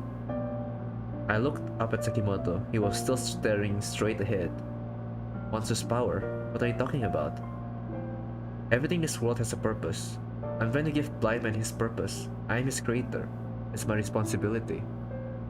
Kill others? Sekimoto sighed. Were you even listening to what I just said? I'm just a folklorist who researches urban legends. I'm no killer. Blindman knows all too well about the murder. All I can do now is give him some more motivation. Isn't that the same thing? You're still using this case to spread your story. Are you trying to give life to your fictional monster, Blindman, and satisfy your own desires?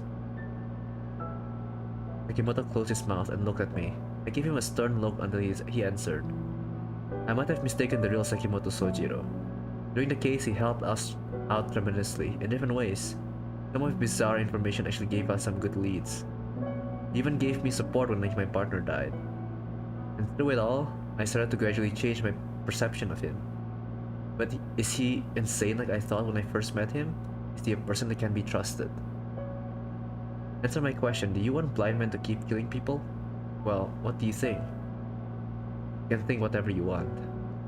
Hey, look out! Oh no. The driver slammed on brakes and our bodies immediately went airborne. What just happened? What's that? What the hell? Why? Kuroda pointed towards the front. There was something on the road. Is that a person? I wasn't sure if it was human or not. It looked a little off. That something on the road was all wrapped in dirty rags. Is that some kind of animal? Why would anyone be here during this time of day? There was a mountain path and it was way too dark for someone to be out on a stroll. There must be an animal scrumming around in those tattered rags. Hey, honk your horn. Maybe it'll scare it away.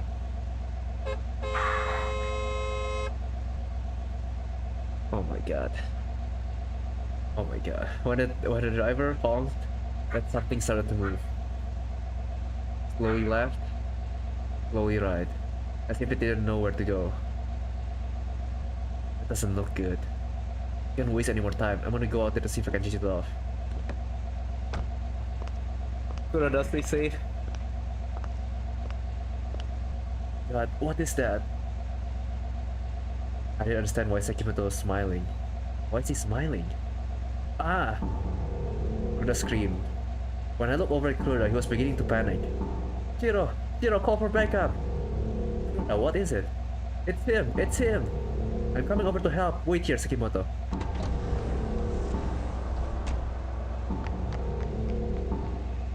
I ran over to Kuroda. He was still trembling with fear. Kuroda! It's...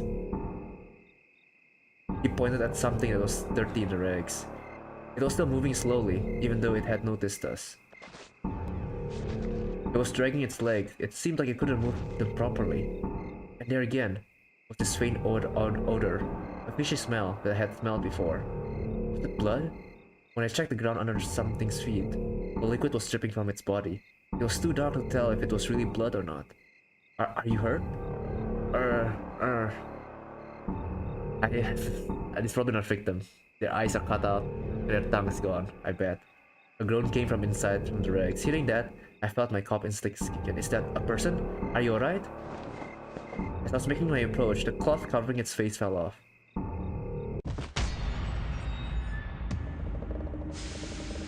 my god. Oh no, Haruka, no! She has suffered enough.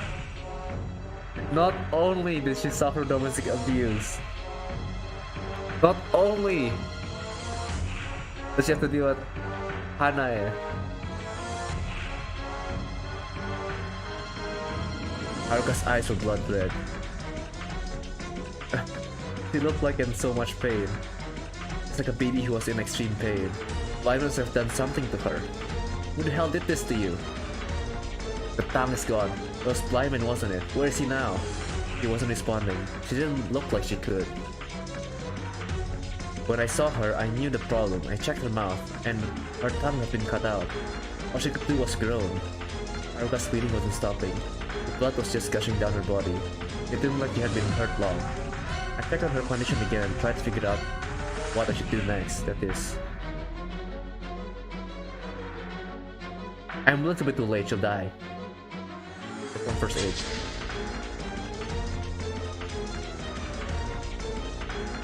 How could I stop the bleeding? It was coming from her tongue. How could I take care of her eye injuries in this short amount of time? I started to panic. Stay still, Haruka. Backup will be here soon. What I could do was hold her hands and comfort her. Haruka's hands started to get cold. She began. I just waited it. Everything's gonna be okay. They're gonna be here any minute now. I promise you. I'll arrest the one who did this to you. I kept talking to her, but her responses were still getting weaker. Her grip started to get weaker as well. Haruka? She's dead. Her strike started to dwindle. I put my finger on her neck to check her pulse. I couldn't feel anything. Emptiness and intense rage boiled inside me. I laid Haruka's body down carefully and rose to my feet. Did you call for backup? I stared towards the car window. Ah! The driver was screaming. What? What? What? No! He had a knife sticking from his chest. He was screaming in agony. He tossed back and forth in pain. Blood through the squirt covering the windows in red. And then the car started to move slowly and was out of sight. We got hijacked! You know, it's moving! But Sekimoto's still inside! The car sped up as if someone was stepping on the accelerator. It went straight towards the guardrail. The car was about to go plunging off the cliff with Sekimoto inside. Kuroda ran towards the car, opened the back door and entered into the back of the car. Kuroda, hurry! The car was still moving towards the cliff. There wasn't enough time. Nothing is gone, Shiro. Sekimoto isn't here. What?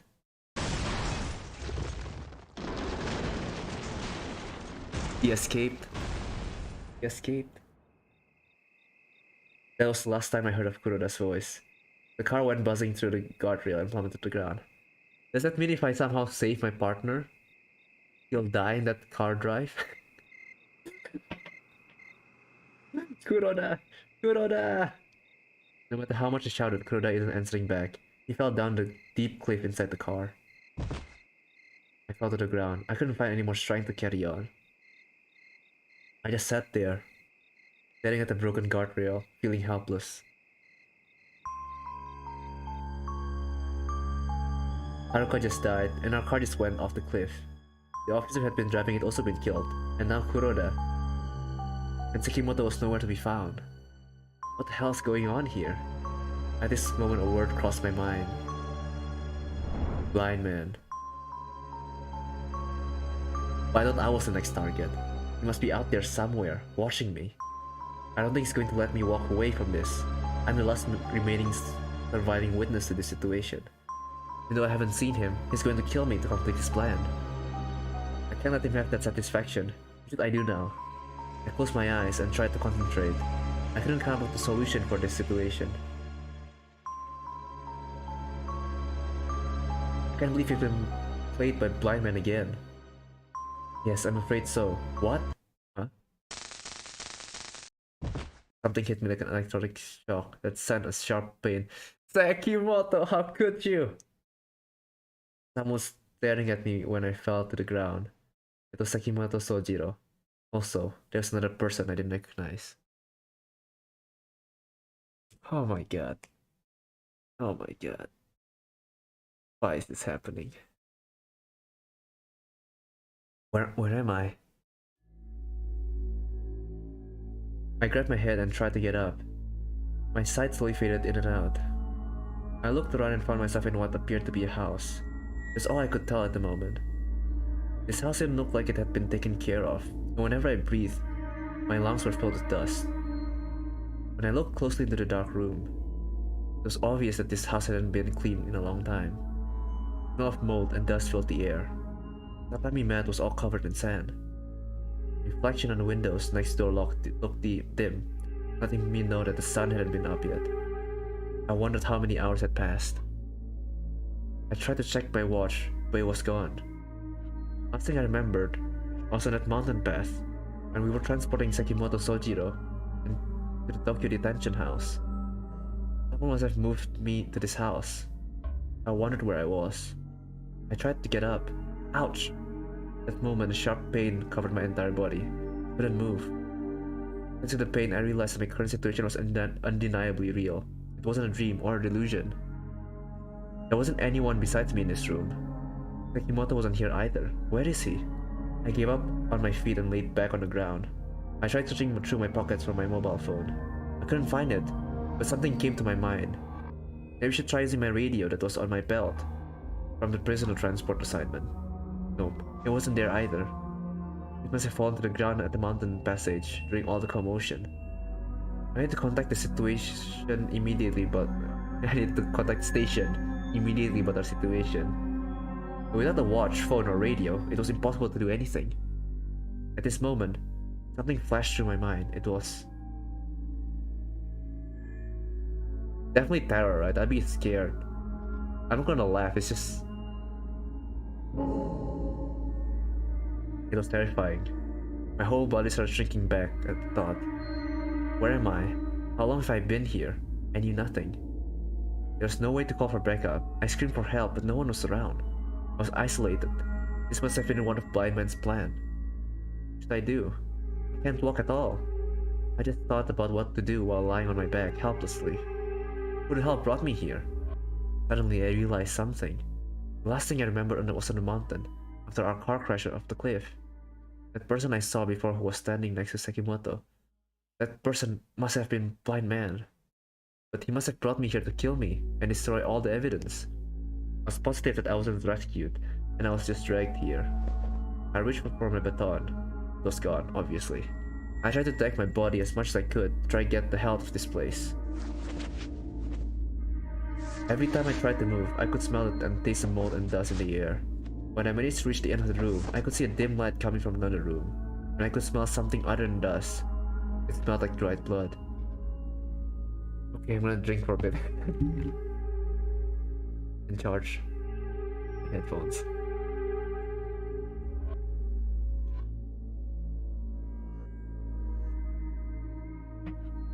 I crawled forward to find out where the smell was coming from, but the smell intensified as I moved forward.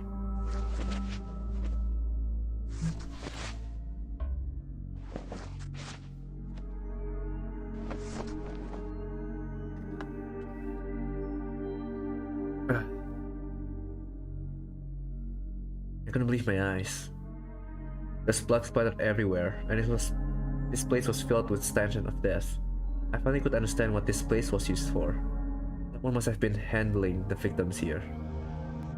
Blood man must have mangled the living numerous times. There was a table located in the center of the room, with tools scattered around the room. Should get some more rest. Oh no. When I turned my head, there was a girl with a gentle smile. And there she is, of course. Sanae? Yes, it's Makimura. It's good to see you again. Oh, and thanks so much for everything during my interrogation. She was beaming with happiness after seeing me, but her body was completely covered with blood. You've gained back your senses, thank goodness. I was starting to worry that you wouldn't wake up. She spoke, it felt like she was worried about a close friend. This confused me because of my current situation. Is this your house? I just randomly chose this one. There were a lot of vacant places in town, see. Are you gonna arrest me for this? Don't be silly.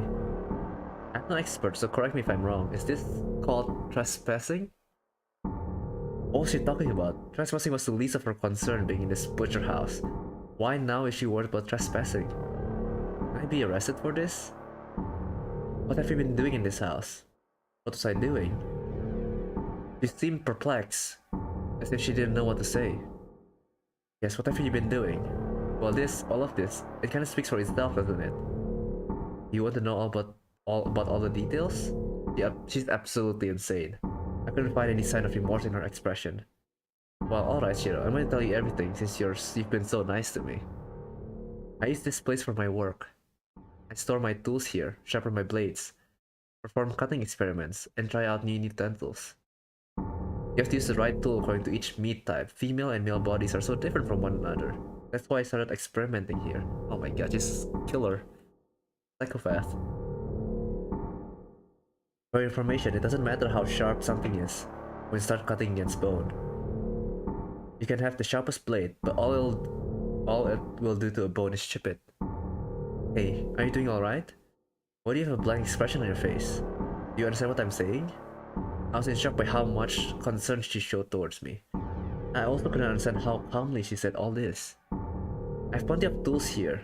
The Chinese cleavers are really heavy but are good for mincing. I got needles for fixing things and saws for cutting bones. Incredible, isn't it? She was smiling ecstatically. Oh, you must be thinking that something's wrong, aren't you? Well, yes, you are right to think that. I'll tell you because I know none of this makes any sense. If I mutilated the bodies here, all the bodies you've been fighting wouldn't have matched. I know you were thinking that. I always knew you were a brilliant detective. I'm impressed. No wonder you're a detective. She just keeps on talking. She starts talking faster without even taking a breath. As they continued, it was like she was boasting to a person that she really admired. But everything she said was horrible and irrational. You remember? All the things that have been happening in Town C? It's a quiz, so please answer me. The hell? Yeah, it wouldn't make sense, because if she mutilated everyone, then the dead bodies wouldn't make any sense. It's only the tongue and eyes were gone, and she's talking about bones already. A sudden change in mood flustered me. Her eyes were fixated on me and wouldn't move. Even when I tried to look away, her eyes' big creepy smile never left me, waiting for me to answer. I was overwhelmed by fear. Her gentle tone made it even more terrifying. Something told me if I answered wrong that something very bad was going to happen. That was my gut telling me. I think I might die, guys. That's...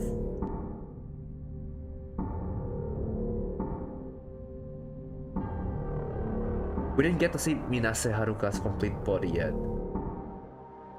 Serial killing case is very broad.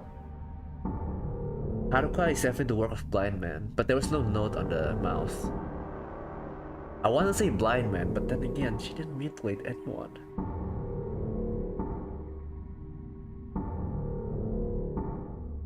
Serial killing case. Let's save real quick.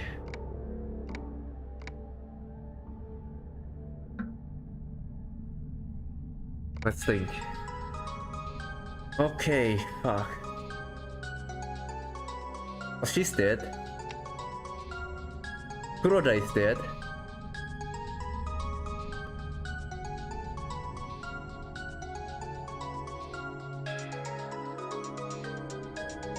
Yoichi is still around. He could still be blind man. And Sanae being someone else. Another murderer. On the loose.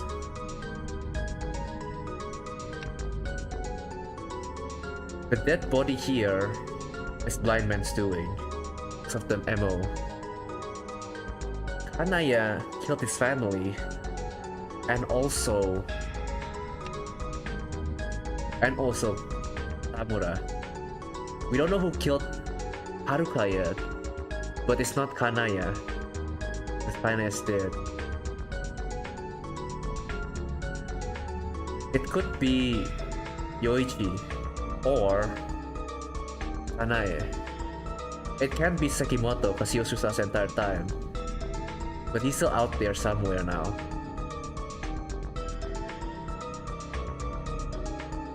I'm confused. I wanna say she's blind man. Could there be more bodies that we don't know of?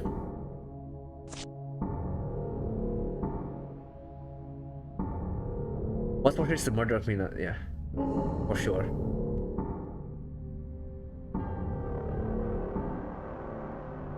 Detective, let's try not to overthink it. Everything looks separated, but they can all be linked together. Don't you think so? All we have to talk about is a single case. What a shame. Oh no. Then I stretched her hand towards the table and grabbed one of her tools. What are you trying to do? What are you talking about? If you choose the wrong answer in the quiz, you'll be punished. No! No! She was holding a long mirror in her hand. I was fixated on it. And it started to shake because I thought she was about to stab with it.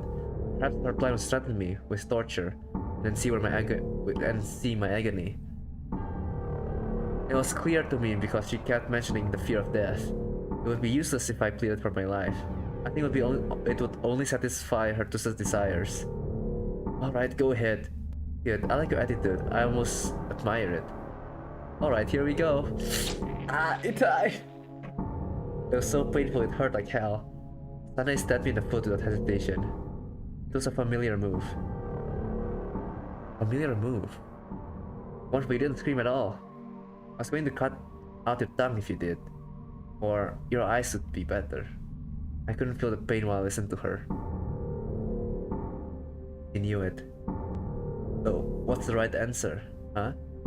The answer to your question was, what was I missing? Oh right, I forgot to tell you that. In Town C, there were so many other incidents besides just the ones that recently happened. They were just not as noticeable.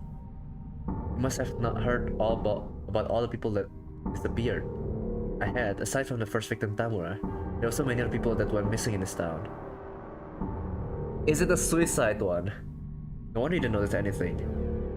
I'll tell you this, they were all foreigners and they all vanished without a trace. I'm sure about how your search went for all the missing persons, but you needed hard evidence to move forward, correct? That's true, but we don't start an investigation unless the missing person case is urgent. It's because most of the time when someone is reported missing, they usually disappear on their own, and it only leads to civil court cases anyway. Those cases of people mysteriously vanishing in Town C were never investigated. It was spontaneous, and it made sense, right? She wants to be noticed. From the pain in my foot, I started to feel dizzy. Do you have something to do with? Are you alright? You look like you're in a lot of pain. Are you saying that you've killed all the missing persons? Yes, that was me. She acted as if she was concerned about my wound. But she didn't do anything to treat it. Then, what about Blindman? Oh, Dad? Do you really want to know about it? I do. But don't you know the answer already? Sanai stood in front of me. I'd better end this slowly now. Become unconscious, I won't be able to enjoy myself. He grabbed the knife off the table. It's my first time I've done so much in just one day. It broke up. There's a bucket behind the girl. With a cheery voice, it was full of severed human hands. After just experiencing all these crazy events right before my eyes, I had to prepare myself for the worst that was yet to come. What Takimoto said during his court trial. Takimoto Sojiro moving to the station, the argument between me and him, and the horrible murder cases afterwards, and this place. I closed my eyes gently. Well, at least I got to analyze everything in my head. I wanted to draw up my own conclusion on the case. This was my last wish.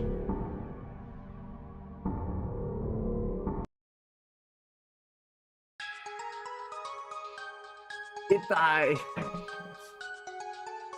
Kanai Hiromu, he confessed that he had killed Tamura, and he committed suicide by biting off his own tongue. I wonder what kind of person he was.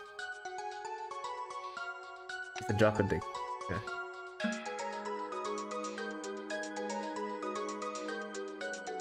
And how was he connected to the dead Kanaya? How was he connected to the dead Kanaya and Blindman?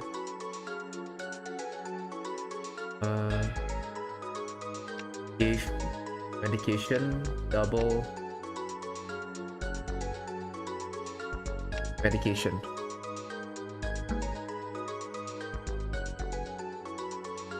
And who was pretending to be Blindman, the fictional character from the urban legend?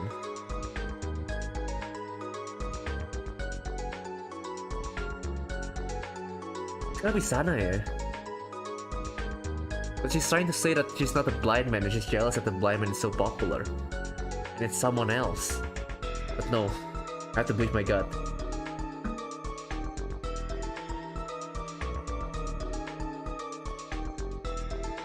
Complete the big picture.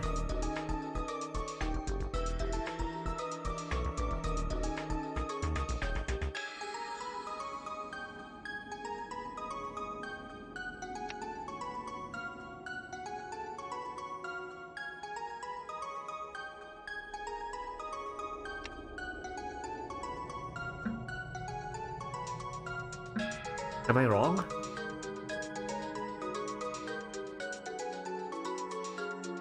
Hiro was addicted to drugs. According to Mizu's autopsy report, there was a high chance that the drug addiction would have caused him to have delusions. Kanaya can be considered a drug addict. Blindman gave Kanaya the medications. Kanaya said that he got it from Blindman. Kanaya is Blindman. The person who is doing this to me. Definitely her.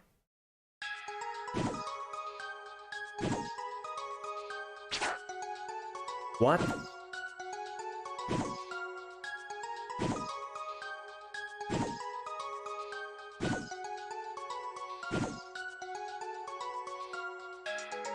I got one wrong. Okay, I passed, okay. Alright. You are Blindman. Well, nice to meet you. I'm Blindman. She laughed triumphantly. Did you think it was a man? That's not unreasonable. It's probably because of the word man in his name. Even though she was smiling ear to ear, her eyes seemed as if she was possessed. Too bad it's too late for you. You're gonna die now. This girl would definitely kill me. What should I do to stay alive? My mouth and tongue are the only things I can use. I'd better try talking to her, or this miserable place will be the place I die. I could try to buy some time if I tried talking with her. I managed to come up with a topic even though my brain was nearly paralyzed by fear. Are you going to kill me? Huh? That's an odd question to ask. Why are you asking that? Because over there. I can't hesitate, not even for a moment.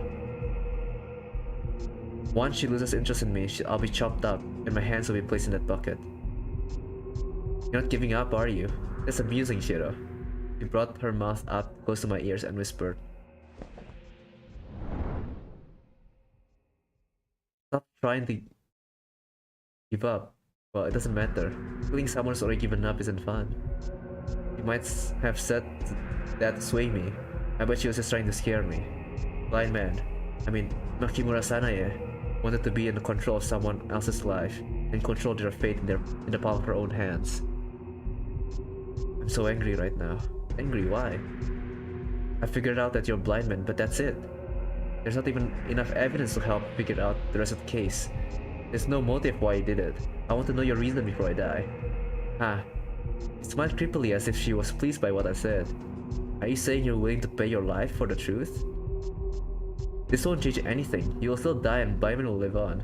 People won't be able to find your body so easily. This is actually quite funny because you might already know this. You know, if I start killing people right after I finish killing you, this case will never be solved. You know, I won't even be arrested if I tell you everything. Are you so sure you want to hear all of it? After fast, I'm not really a patient person. I still want to know the truth. Oh my god. You're a strange person, Shiro.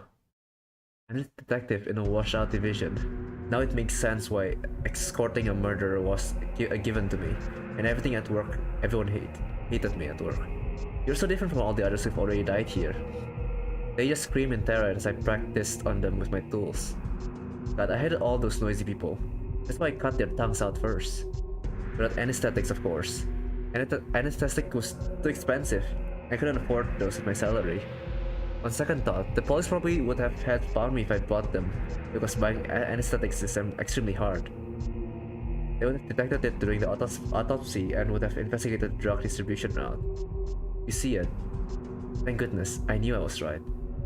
He was thrilled to see that her idea was right. Well, she must have wondered how much the crime would have bothered police. This caused a bit of misunderstanding. All I wanted to know was the truth, not all these futile things she wondered about. He said I'm strange. Can you elaborate on that? Oh, sorry, but I only said that because you weren't begging for your life. Aren't you afraid of dying, Shiro? Of course I am.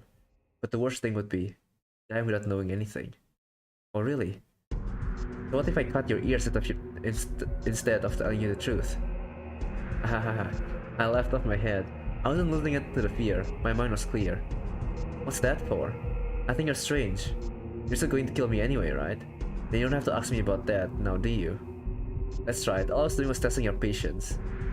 Alright, I'm gonna tell you now. This is gonna take a while. I hope you're okay with that. Aren't you? I nodded.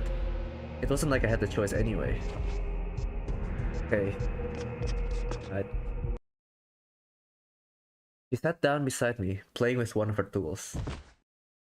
As I said before, I'm not a really patient person. I avoid any annoying or awkward situations. I live cautiously. What's with the song? I sometimes used to get panic attacks when things got too stressful. If something or someone sets me off during a situation, I no longer play nice. But I didn't start killing people right away. I'm talking about my past, before I started killing people. I was a person who couldn't say no to anything. I had 3 different newspapers delivered to my house just because I couldn't say no to the telemarketers. We talked casually, just like this was the usual conversation that took place at the local coffee shop. And the same goes for Kanaya. Kanaya again. Kanaya Hiromu? Yeah, that's correct. Kanaya preyed on my weakness, so I couldn't say no to him. I really hated him for doing that. I wasn't brave enough to stand up for myself. What did he make you do? The story was somewhat confusing. It wasn't about the truth that I wanted to know about, and it didn't seem relevant at all. Unfortunately for me, she explained more than I had initially asked in the first place. Oh, so sorry, are you following what I'm saying? Alright, let me try to better explain. Let's start with Takenaka. Okay, him and the family, okay. Takenaka Shinichiro, his family, including himself, were murdered at their own house, on the outskirts of town. Considering the timeline, I think he would be considered the first victim of blindman. He was a graduate student. We began to see each other when we came back to town. I was a naive girl at the time. I hadn't killed anybody yet, and had done nothing aggressive. All was well between the two of us, and he even supported my decision of me wanting to become a nurse. Even though it wasn't his field study, he helped me study for my nursing certificate. He was also very sweet and normal. Come to think of it, it was the happiest part of my life. But even though he was so kind to me, I couldn't sense something dark hidden deep inside him. But the happiness didn't last forever. One day, Takenaka began to change. He kept showing up places late, had mood swings, and it felt like I was with a different person. It appeared that something was causing him a lot of stress. It might have been from his struggles with finding a job, or some sort of depression. I'm not quite sure. Obviously, he was anxious about something, and it started growing bigger in his mind, which caused him to turn into a completely different person. After a mouthful of words, she let out a long sigh, but the story was far from the truth that I was so eager to hear about. It couldn't be the reason she was doing all those. Kanai continued. Takenaka was a pervert. Huh? I reacted unintentionally. Do you want to hear about it? You don't have to go into specifics. Well, I guess it doesn't really matter if you don't like it or not, because you're gonna die anyway. It happened one day when things got a little physical. It was so bad that his parents could hear us in the room next to us.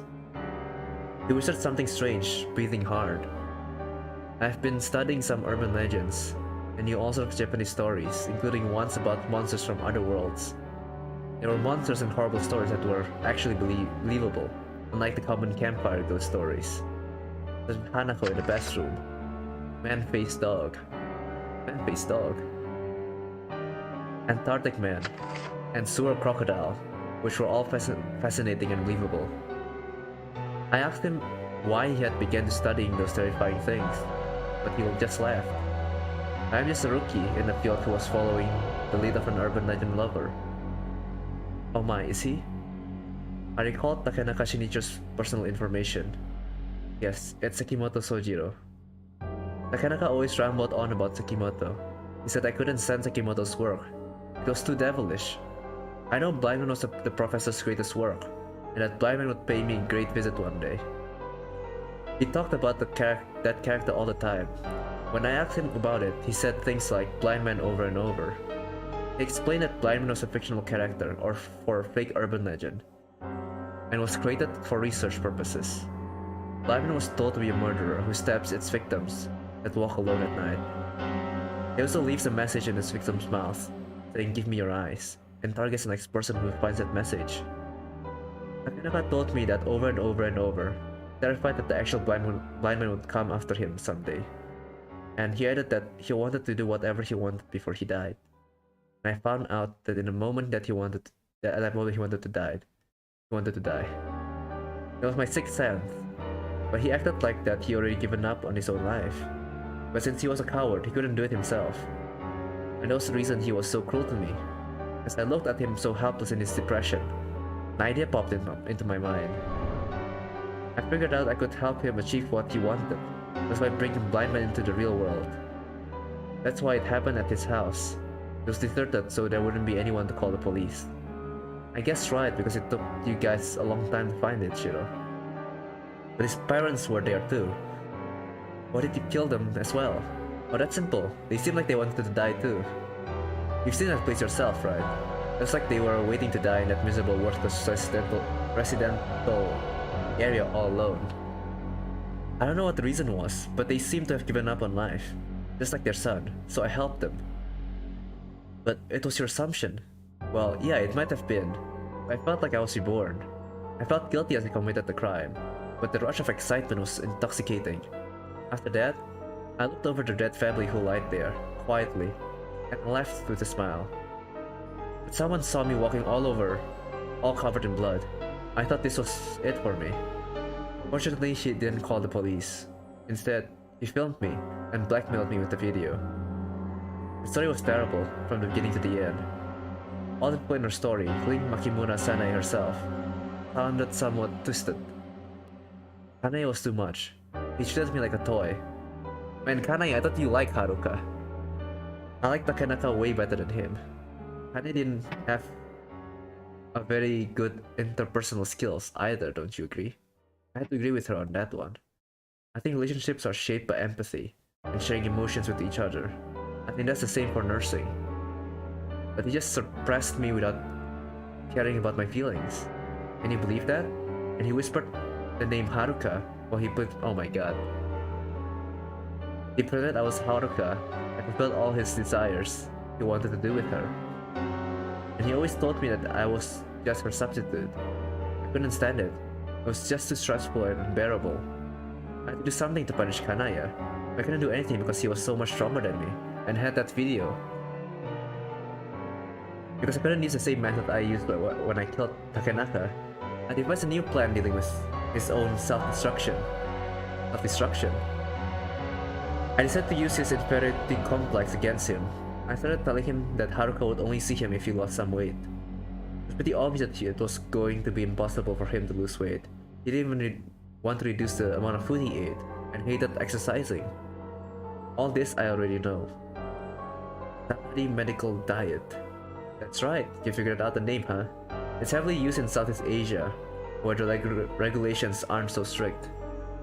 It didn't require exercise or a change of diet, because it helped reduce food cravings by stimulating a person's body, making them feel satiated.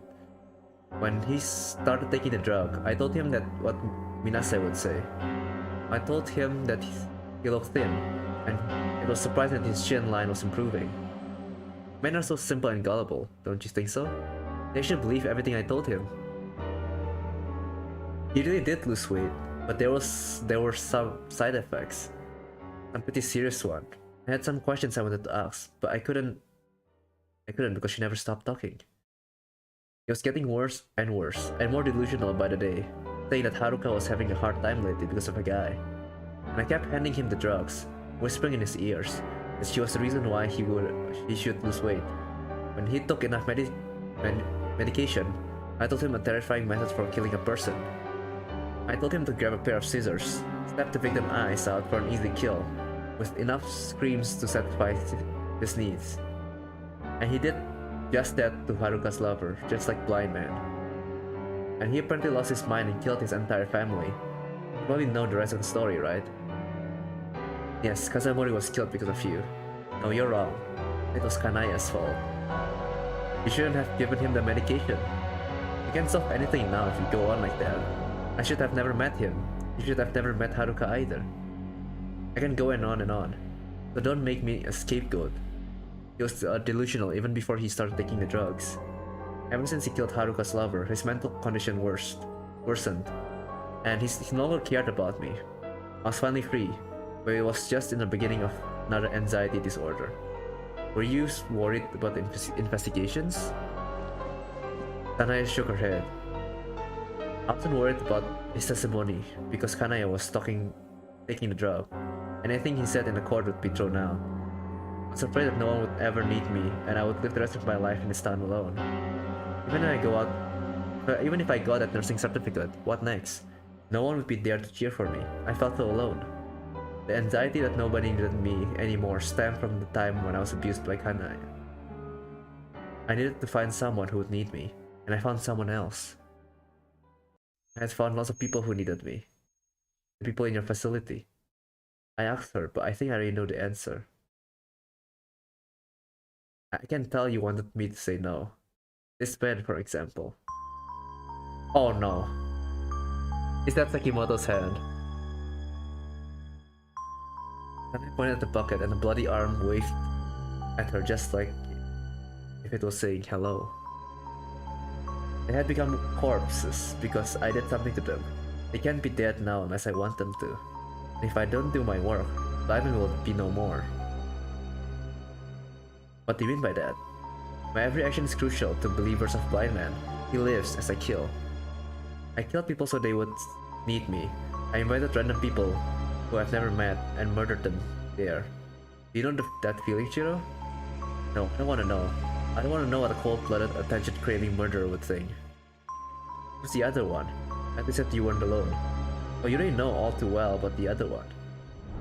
It's Professor Sakimoto Sojiro. Now that Takanaka is no more, I thought Sakimoto would be in need of me. Because I was the one who brought Blindman to life. I've been pretty busy since then. But I brought strangers here and I killed them while I still work at the facility. I tried so hard to get Sakimoto's attention in Tokyo, but I felt it wasn't enough. So I wrote him several letters. A letter for Sakimoto from Blindman, his son. Wait, then you were the one who brought Sakimoto here. It was a big surprise. I was so happy that he actually showed him interest. But it would have been difficult for you to know that he was visiting. How did you find out? The child always knows what their parents are thinking. He's avoiding the question. Someone must have told her the information. I wanted to show him that Blindman, his son, had become real. I wanted him to let him know that he was growing. Growing? I can do it, father.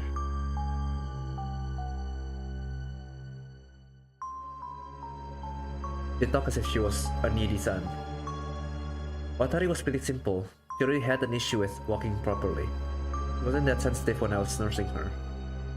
But there was a moment where she noticed that something was wrong when I told her it was time for a walk. I thought it was okay because she had dementia. What a surprise. I had to step her eyes out and put that letter in her mouth because she kept on babbling. Just like how Sakimoto wrote. And you showed up, Shiro. You looked so brave. It didn't make me feel any better when she gave me a compliment. It felt so nice when I went home because Sakimoto would finally notice my work. How about Minase Haruka? Oh, that was much more difficult and different. She was young and it could have gone wrong if she screamed. So I hit her until she couldn't fight back anymore, and then I shoved her own underwear down her throat. That was the best time I ever had. Do you know why? Huh? Because I was about to see Professor Sakimoto for the first time. I was so happy. I was hiding in the forest while you guys discovered Haruka and stopped your car. I was so excited that I almost screamed with joy. But it took all the strength I had not to because I still had some more work left to do. The officer who was driving. Yeah, that's right. That was a bit of a disappointment because I didn't have enough time to step out his eyes. Fortunately for me, the car fell off the cliff though. Brother died because of it. Well, oh well. What does it matter? Don't worry, you'll soon join them, Shiro. You won't be alone. How did you know we were transporting him back? It was easy. I monitored you guys every day. Since she is completely insane and had no soul, Well, that's about it. That's pretty much everything you wanted to know. Now it's your turn. Yeah. So much for buying time. Are you ready? No. Of course not. No one's ever gonna want to die. Don't worry. Just think of it as sacrifice for all the believers of Blind Man. Go ahead. Cry, scream, and beg for your life. Please, don't kill me. It feels as if all the things in my brain had suddenly been deleted. But I can't let her see me well and beg for my life. As soon as I act like that, she'll cut me into pieces. We're acting so calm. Oh no, that's safe. It's oh no. Okay.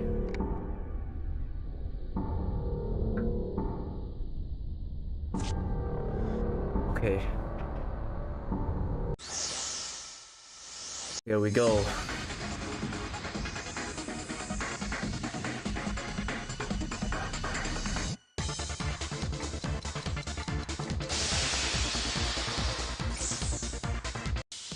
Well, I don't know.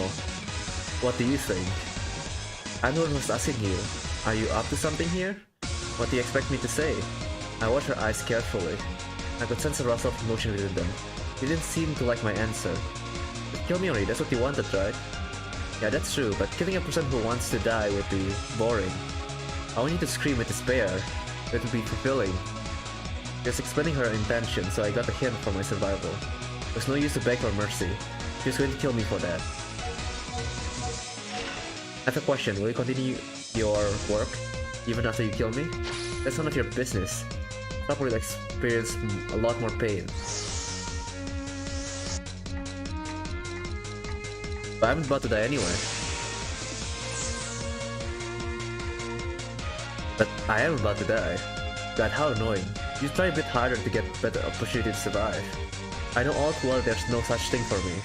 I just need to answer some of my questions. How does that sound? I better kill you right now. There's just a headache. The control of feeling so softer. I think I might die here. Oh no. Yeah, man, no! Can you tell me what you would do to dispose of my body when I'm dead? Well, that's a good question. You don't want to know, but you're still curious about it, aren't you? How exciting.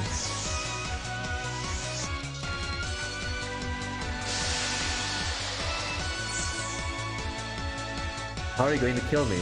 Bury me alive? Burn me alive? I would drown you in a tub, but that would be a little difficult to dispose of your body afterwards. Your body will be all gassy, and the gas inside your body will be nasty. Is that from previous experience? I imagine it would be like it was nauseating, and Sanaya must have sensed it. Or did you just think about it? Well, I mean it was an intense moment. She seemed glad that my death was near. I barely managed to overcome my urges to vomit, just to figure out how to manipulate her emotions. Damn it! Don't mess with police. Even though it appears you destroyed all the evidence, they will still find you no matter how long it takes. You're babbling again. I think it's a good time to cut your tongue out now. The last thing I need is an annoying lecture. Gabe!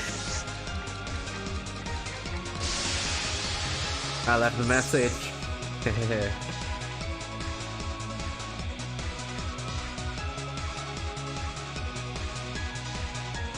I lied again to try to gain the upper hand. They knew that they couldn't have been able to leave anything behind. The Tiny must have brought me here without checking the side, truly. It was really dark. That was why I tried using this strategy. You're bluffing. I still enough time to get rid of you, even if what you say is true. You're gonna be arrested soon while you're messing around here. Are you trying to kill me for the last hurrah? That's not... They go irritably. Does it mean she wants to start killing people? Is she tired of murder? She may still be hiding something. No! I think I'm gonna die now. Listen to me, there's no point in killing people. How much more do you think you have to kill in order to be satisfied? I really thought about that. I don't really think there's any meaning left to this. Besides, I'm really used to this right now. I don't wanna die!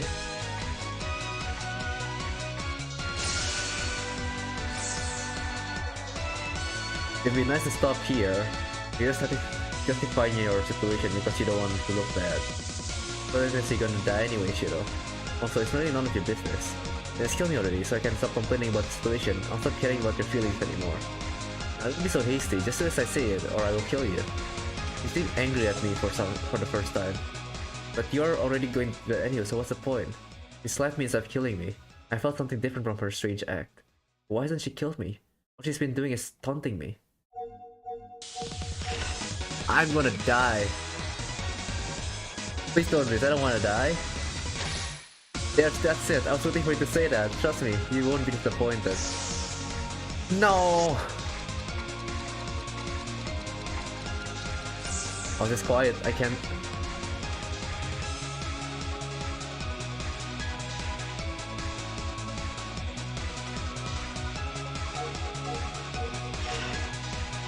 What does murder mean to you? Hello, Shiro? Have you forgotten everything I've told you?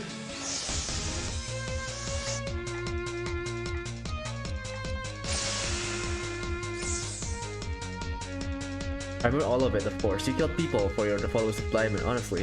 I thought there was something more behind all of this. Something philosophical. It's making me dizzy. I already talked about my favorite body parts to slice open. I stopped talking about this meaningless chit-chat. Wait, you still have to answer my questions. I can't die like this. Don't worry, Shiro. This won't matter once you die. And I don't believe in ghosts or spirits. I've heard you killed a lot of people, but none of them has ever come back to take their revenge against me. Sanae smiled, appealing to her emotional side. Didn't seem to work on her. Appealing to her is useless because it seemed that her humanity had already been destroyed. Oh no. Oh no. One final question for you. I really want to ask you. Are you calling me anything after you're done with me? You're very persistent, so I hate that about you. And why are you asking this all of a sudden?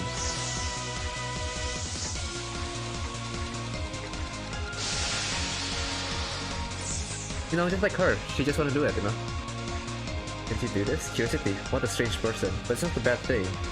Then tell me. No, why should I listen to you? Now then. You should have been glad I'm dead. Let's begin, shall we? I'm sorry, no! I'm in the gray zone. I really can't understand what you're thinking about. It fascinates me. Even though you're trying to mock me. I really mean it. If I had met each other under different circumstances or just a few years ago, we might have been good friends. Sorry, no thanks. I'm just the kind of person who curses at someone right before accepting a miserable fate. Let's finish this then. I want to enjoy this.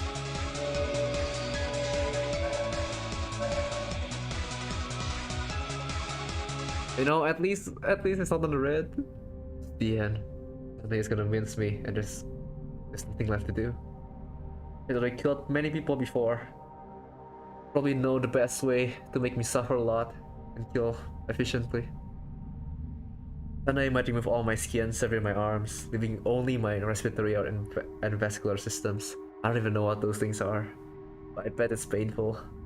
And she would continue to cut everything except my eyes, ears, and my brain. It was so depressing knowing that there was no way of escaping this hell. Once I realized this, my body stopped trembling and I remained calm. Kill me.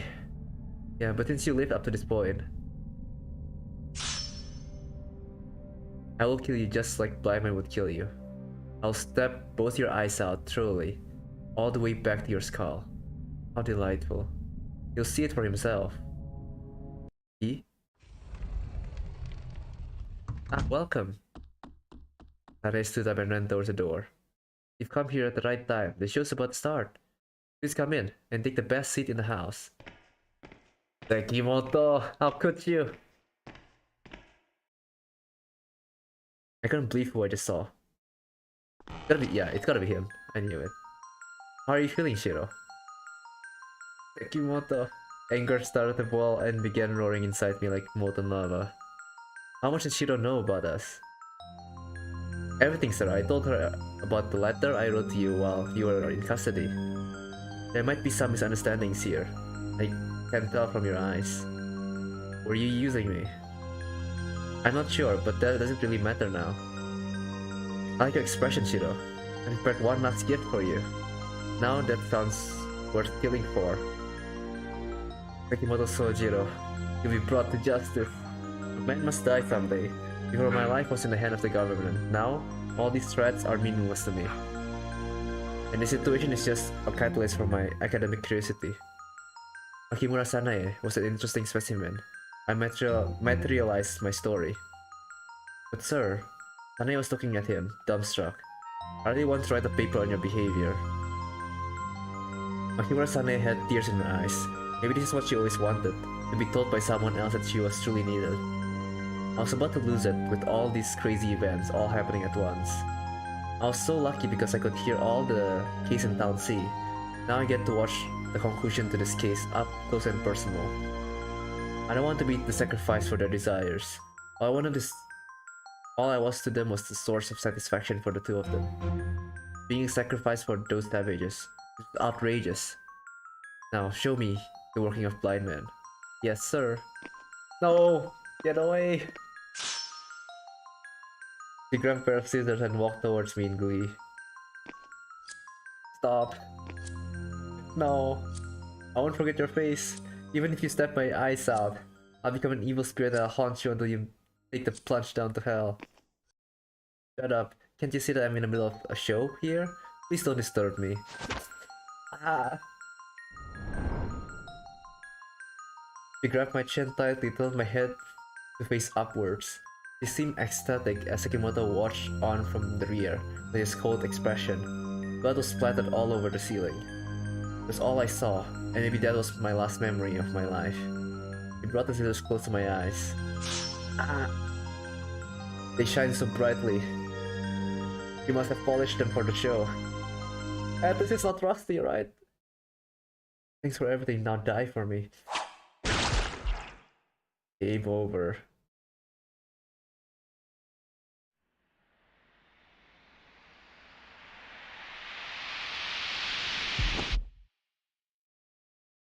What? Why? Suddenly, Sekimoto stabbed Sanae in the chest, and she fell to the floor. A perplexed expression was the last thing I saw from her face. She tried so hard to grab the knife and pull it out from her chest, but Sekimoto was holding down both her arms. Sanae cried out as Sekimoto stomach and crushed both her hands. Sir, but why? Blood was gushing from her chest. The knife must have penetrated her heart. Wormed around trying to survive. Sanae's limbs were flailing around wildly, causing her blood to splatter all over the place. Her useless squirming continued in a pool of her own blood. It's painful, Sanae. Help! You won true peace, Makimura Sanae. It was apparent that she wasn't listening to his quiet question. I'm sorry, but this is as merciful as I can be, considering how much worse you were to your other victims. Now you'll die in this horrible slaughterhouse. Accept your miserable and painful death alone. I hope this would at least help your victims find peace. Sekimoto. He was crying and pleading, and Sekimoto brought his mouth close to her ears and whispered, Makimura, show me the last moment of blind man. For this, I need you.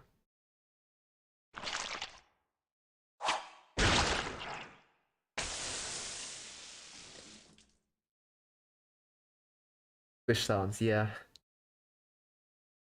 Sekimoto pulled out a knife from her chest and stabbed her carotid artery. Blood was spraying like rain from her chest and neck. Sanae's body stopped moving. Somehow, her final expression seemed to be that of euphoric joy.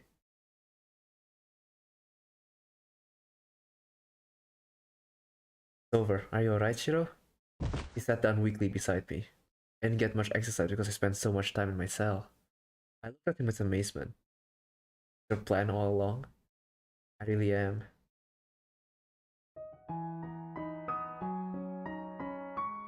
Responsible. Responsible? Kimoto seemed remorseful while he talked with quiet, heavy voice. The case I was convicted in was an accident. I was trying to stop a student who wanted to become blind man. And the same goes for all the events that happened in this town. All because of my idiotic academic curiosity. That's why I took responsibility for it. I'll carry this burden for the rest of my life.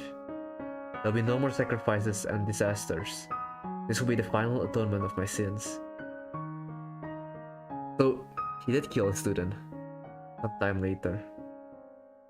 The SLU Experimental Division, located in Town C, Prefecture S, has been officially disbanded. The reason this was pretty obvious. I was the only one still alive. Officially, it was because the division just wasn't getting any results. As turns out, the Blindman case, the number of casualties was never recorded in any of the official documents. The Higher-ups covered up most of the details to protect their jobs, because they are of their blunders. Also, 2 detectives lost their lives in the line of duty. The only one who survived was me, Kazuki, and I was given a promotion, but had to remain silent. I'm currently working at the regional division. My job is so boring now, but it doesn't mean that I want to go back out there and look for danger. All I have to do now is stay safe while driving on my own patrol routes around the area and make sure nothing bad happens.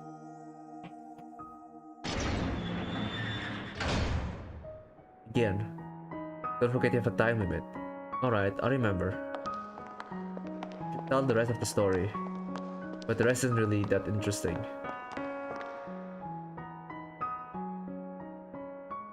After that, the first investigation division was contacted by Sekimoto and arrived at Sanai's butcher house, and I was rushed to the nearest hospital.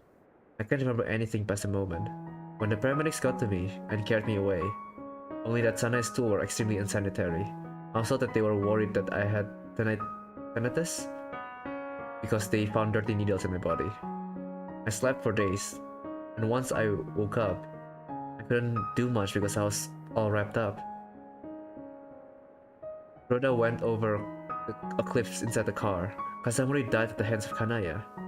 All the funerals were over now, including an ill-fated Watari and the Takenaga family, and the first discovered victim, Tamura. That meant I missed out on everything. Sekimoto Sojiro, the one who saved my life, went back to Tokyo Detention House. I heard that an unexpected accident occurred during the previous return, so he was escorted under extreme secrecy during that time. If the accident would be revealed, the integrity of the police would be tarnished. That's why they pretended to drag him back from the hospital, just like nothing had happened. Only a few within the department knew the truth about what actually happened. Wait here. Thanks. I took a day off to come see him because I wanted to say my goodbyes to him. I knew it was going to be my last conversation with him. I sat down in front of my glass window in the interview room, waiting for him.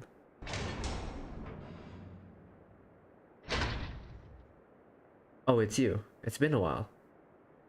I stood up and greeted him.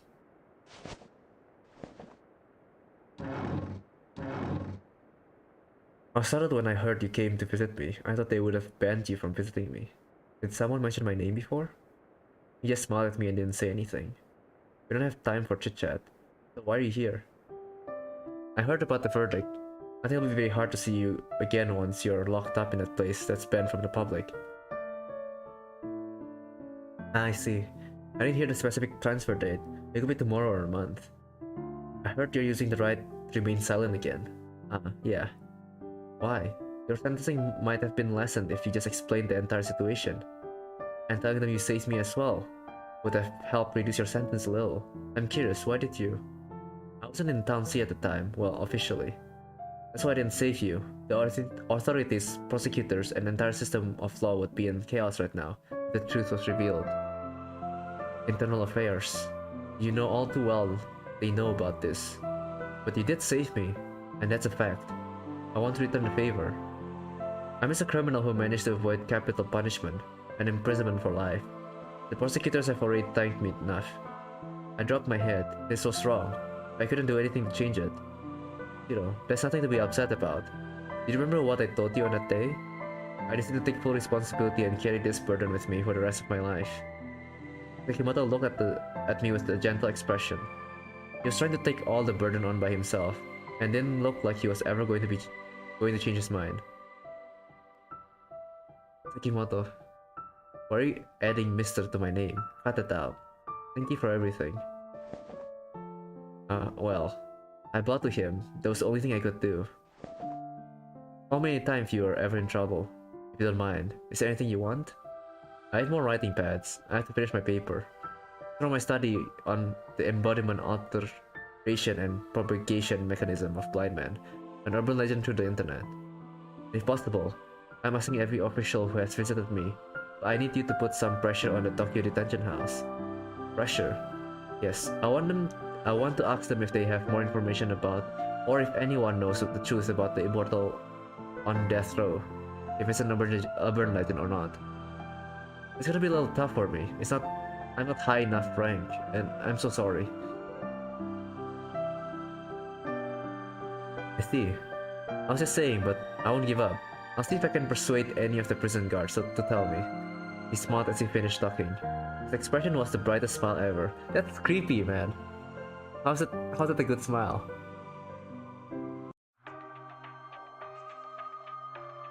And that's it.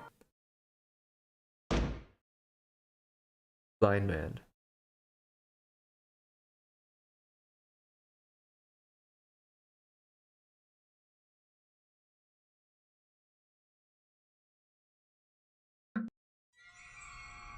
And that's that. What happens if I go to extra?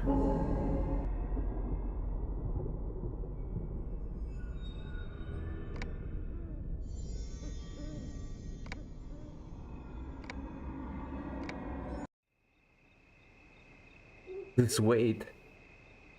Yes, that's right. What's this girl up to? Her name was Makimura Sanae. This girl looked young for her age, but she really wasn't my type. I freaked out when I think it's more of a different uh extra chapters, more endings. Oh, we could try. I could schedule another stream for more endings. Because that's quite the path. It must have been right after she had killed the Takenaka family. I would have called the police and had them arrest her, but I decided to blackmail her into my slave. I knew it was a bad thing to do, but I just couldn't help it. Because my Haruka didn't want to see me again. It seems to be a low-risk diet based on medical studies that were started in Southeast Asia. One of my colleagues at the facility used them, but they lost 5 kilograms just 2 weeks. It was rare to talk about work. Did she really work in such a place? Next time we should have some fun at the facility. I really hated dieting. I did what I wanted to eat. I wanted to eat yeah.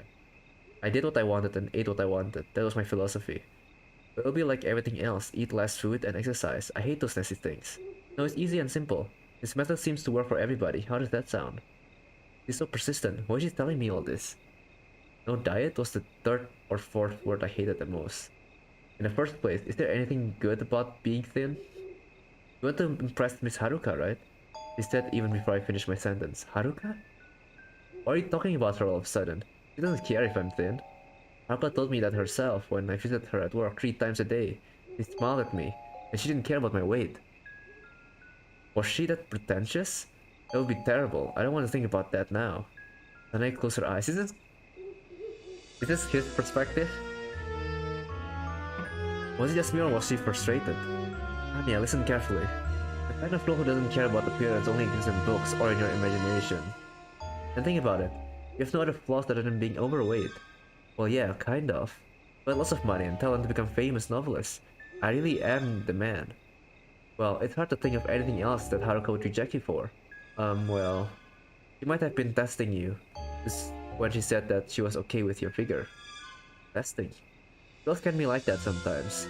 I think she was trying to help you understand her true intentions. Is this true? Are girls like this? Girls don't reveal their true opinions to the ones they truly like. Should I be taking advice from a killer? Is that so? I think it'll be possible. I don't really understand, woman. Are you saying that Haruka will be mine if I lose weight? I think it's quite possible. I'll kill you if you're lying to me. It doesn't matter to me, I'm already dead inside. Tanya laughed as she said that. This girl's mental state is questionable, to say the least. It's kinda creepy. I must have broken her mind after abusing her so much. Well, that doesn't matter at this point. But I wanted to know more what she had to say. Why are you trying to set me up with Haruka? I won't let you go even if I started dating Haruka. Yeah, I know that. Then why? I'm giving you some helpful advice. Every girl cares about a man's looks. I'll spend the rest of my life as your slave. I would also be happy if you lost weight. The creature has finally given up on being free. I want to enjoy myself a little bit. It's insane. Alright, tell me about this diet method. But first... Oh no. Oh no. Oh no, can I show this? Um... Uh... uh... Case? You know? Just in case. I jumped into her. Okay.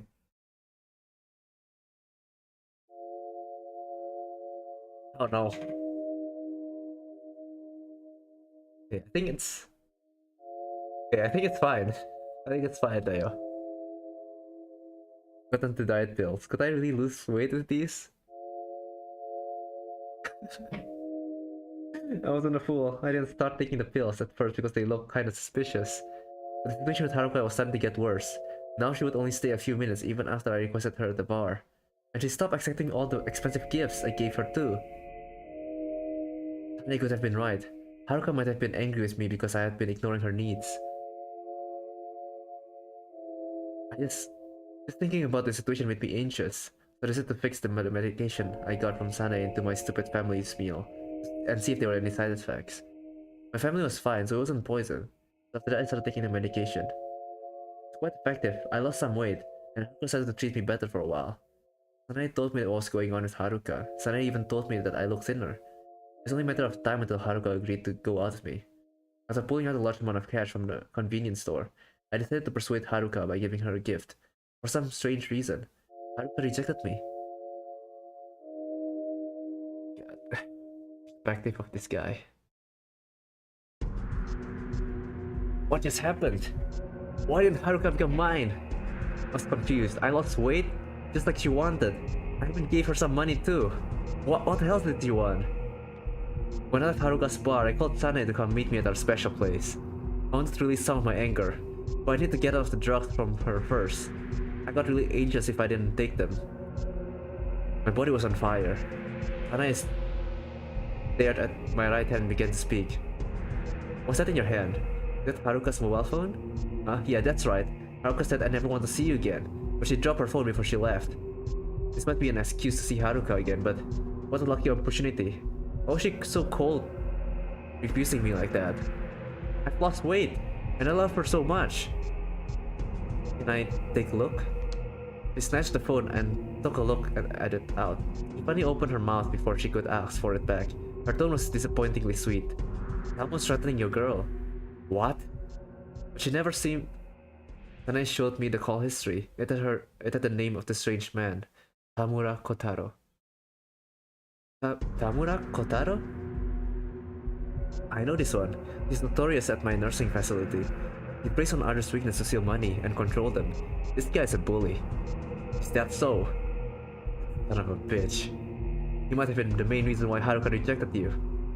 He might not have wanted you to get involved with her situation. Really? I can understand if that's the case. She's always been so kind to me. And I figured out what really happened. I'm gonna go do something about it. I'm gonna go save Haruka from Tamura's evil scheme and be a hero.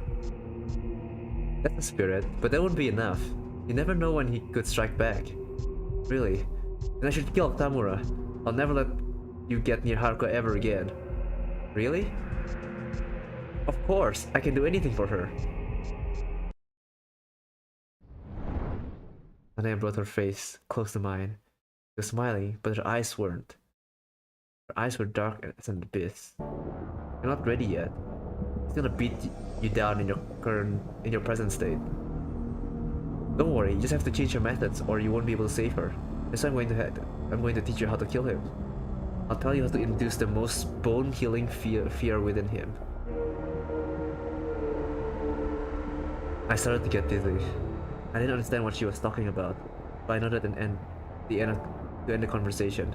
I was so thirsty. I needed medication. Give me the drugs. Give them to me now. And I slowly walked out of my reach with the bag to the corner of the room. She pulled out a brown bottle, opened the lid, and started throwing the pills on the floor. All my precious pills started flying everywhere. What was she doing? I tried getting all the pills with my arms and tried to push all of them in my mouth. Ah, that's better. And he overdosed. I could hear a faint laugh. It was Sanae.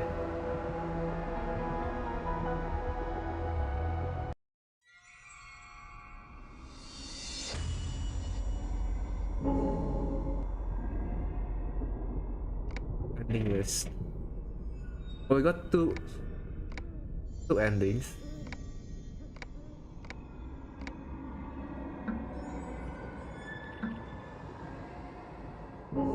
Wait, what other side story are there?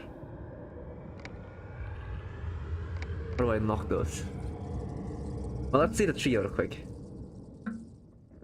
Select scene.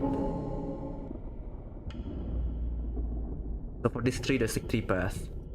Another path there. Fire's art. Another path.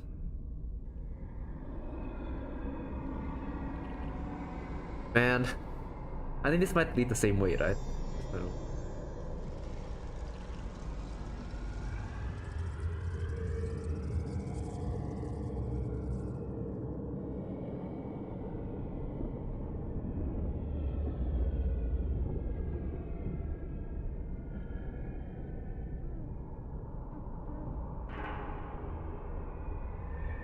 Okay. Naruhodo. Well, I'll see. Do you guys want me to finish the game entirely? Like every single ending and choice?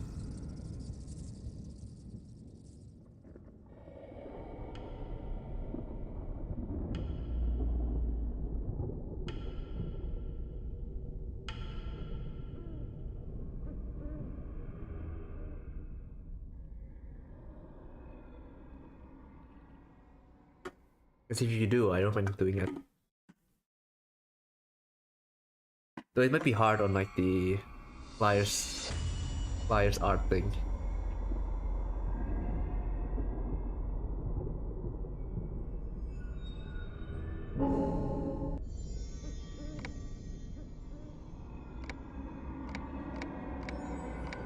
Do you want all the bad end? Did I get the good end?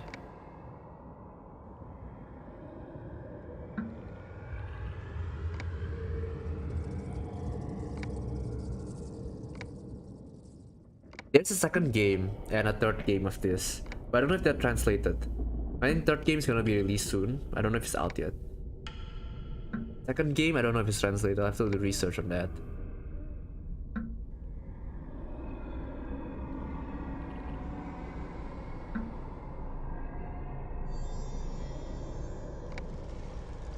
This was a nice experience. I haven't watched this type of game for a long time. Yeah, it's quite a long one.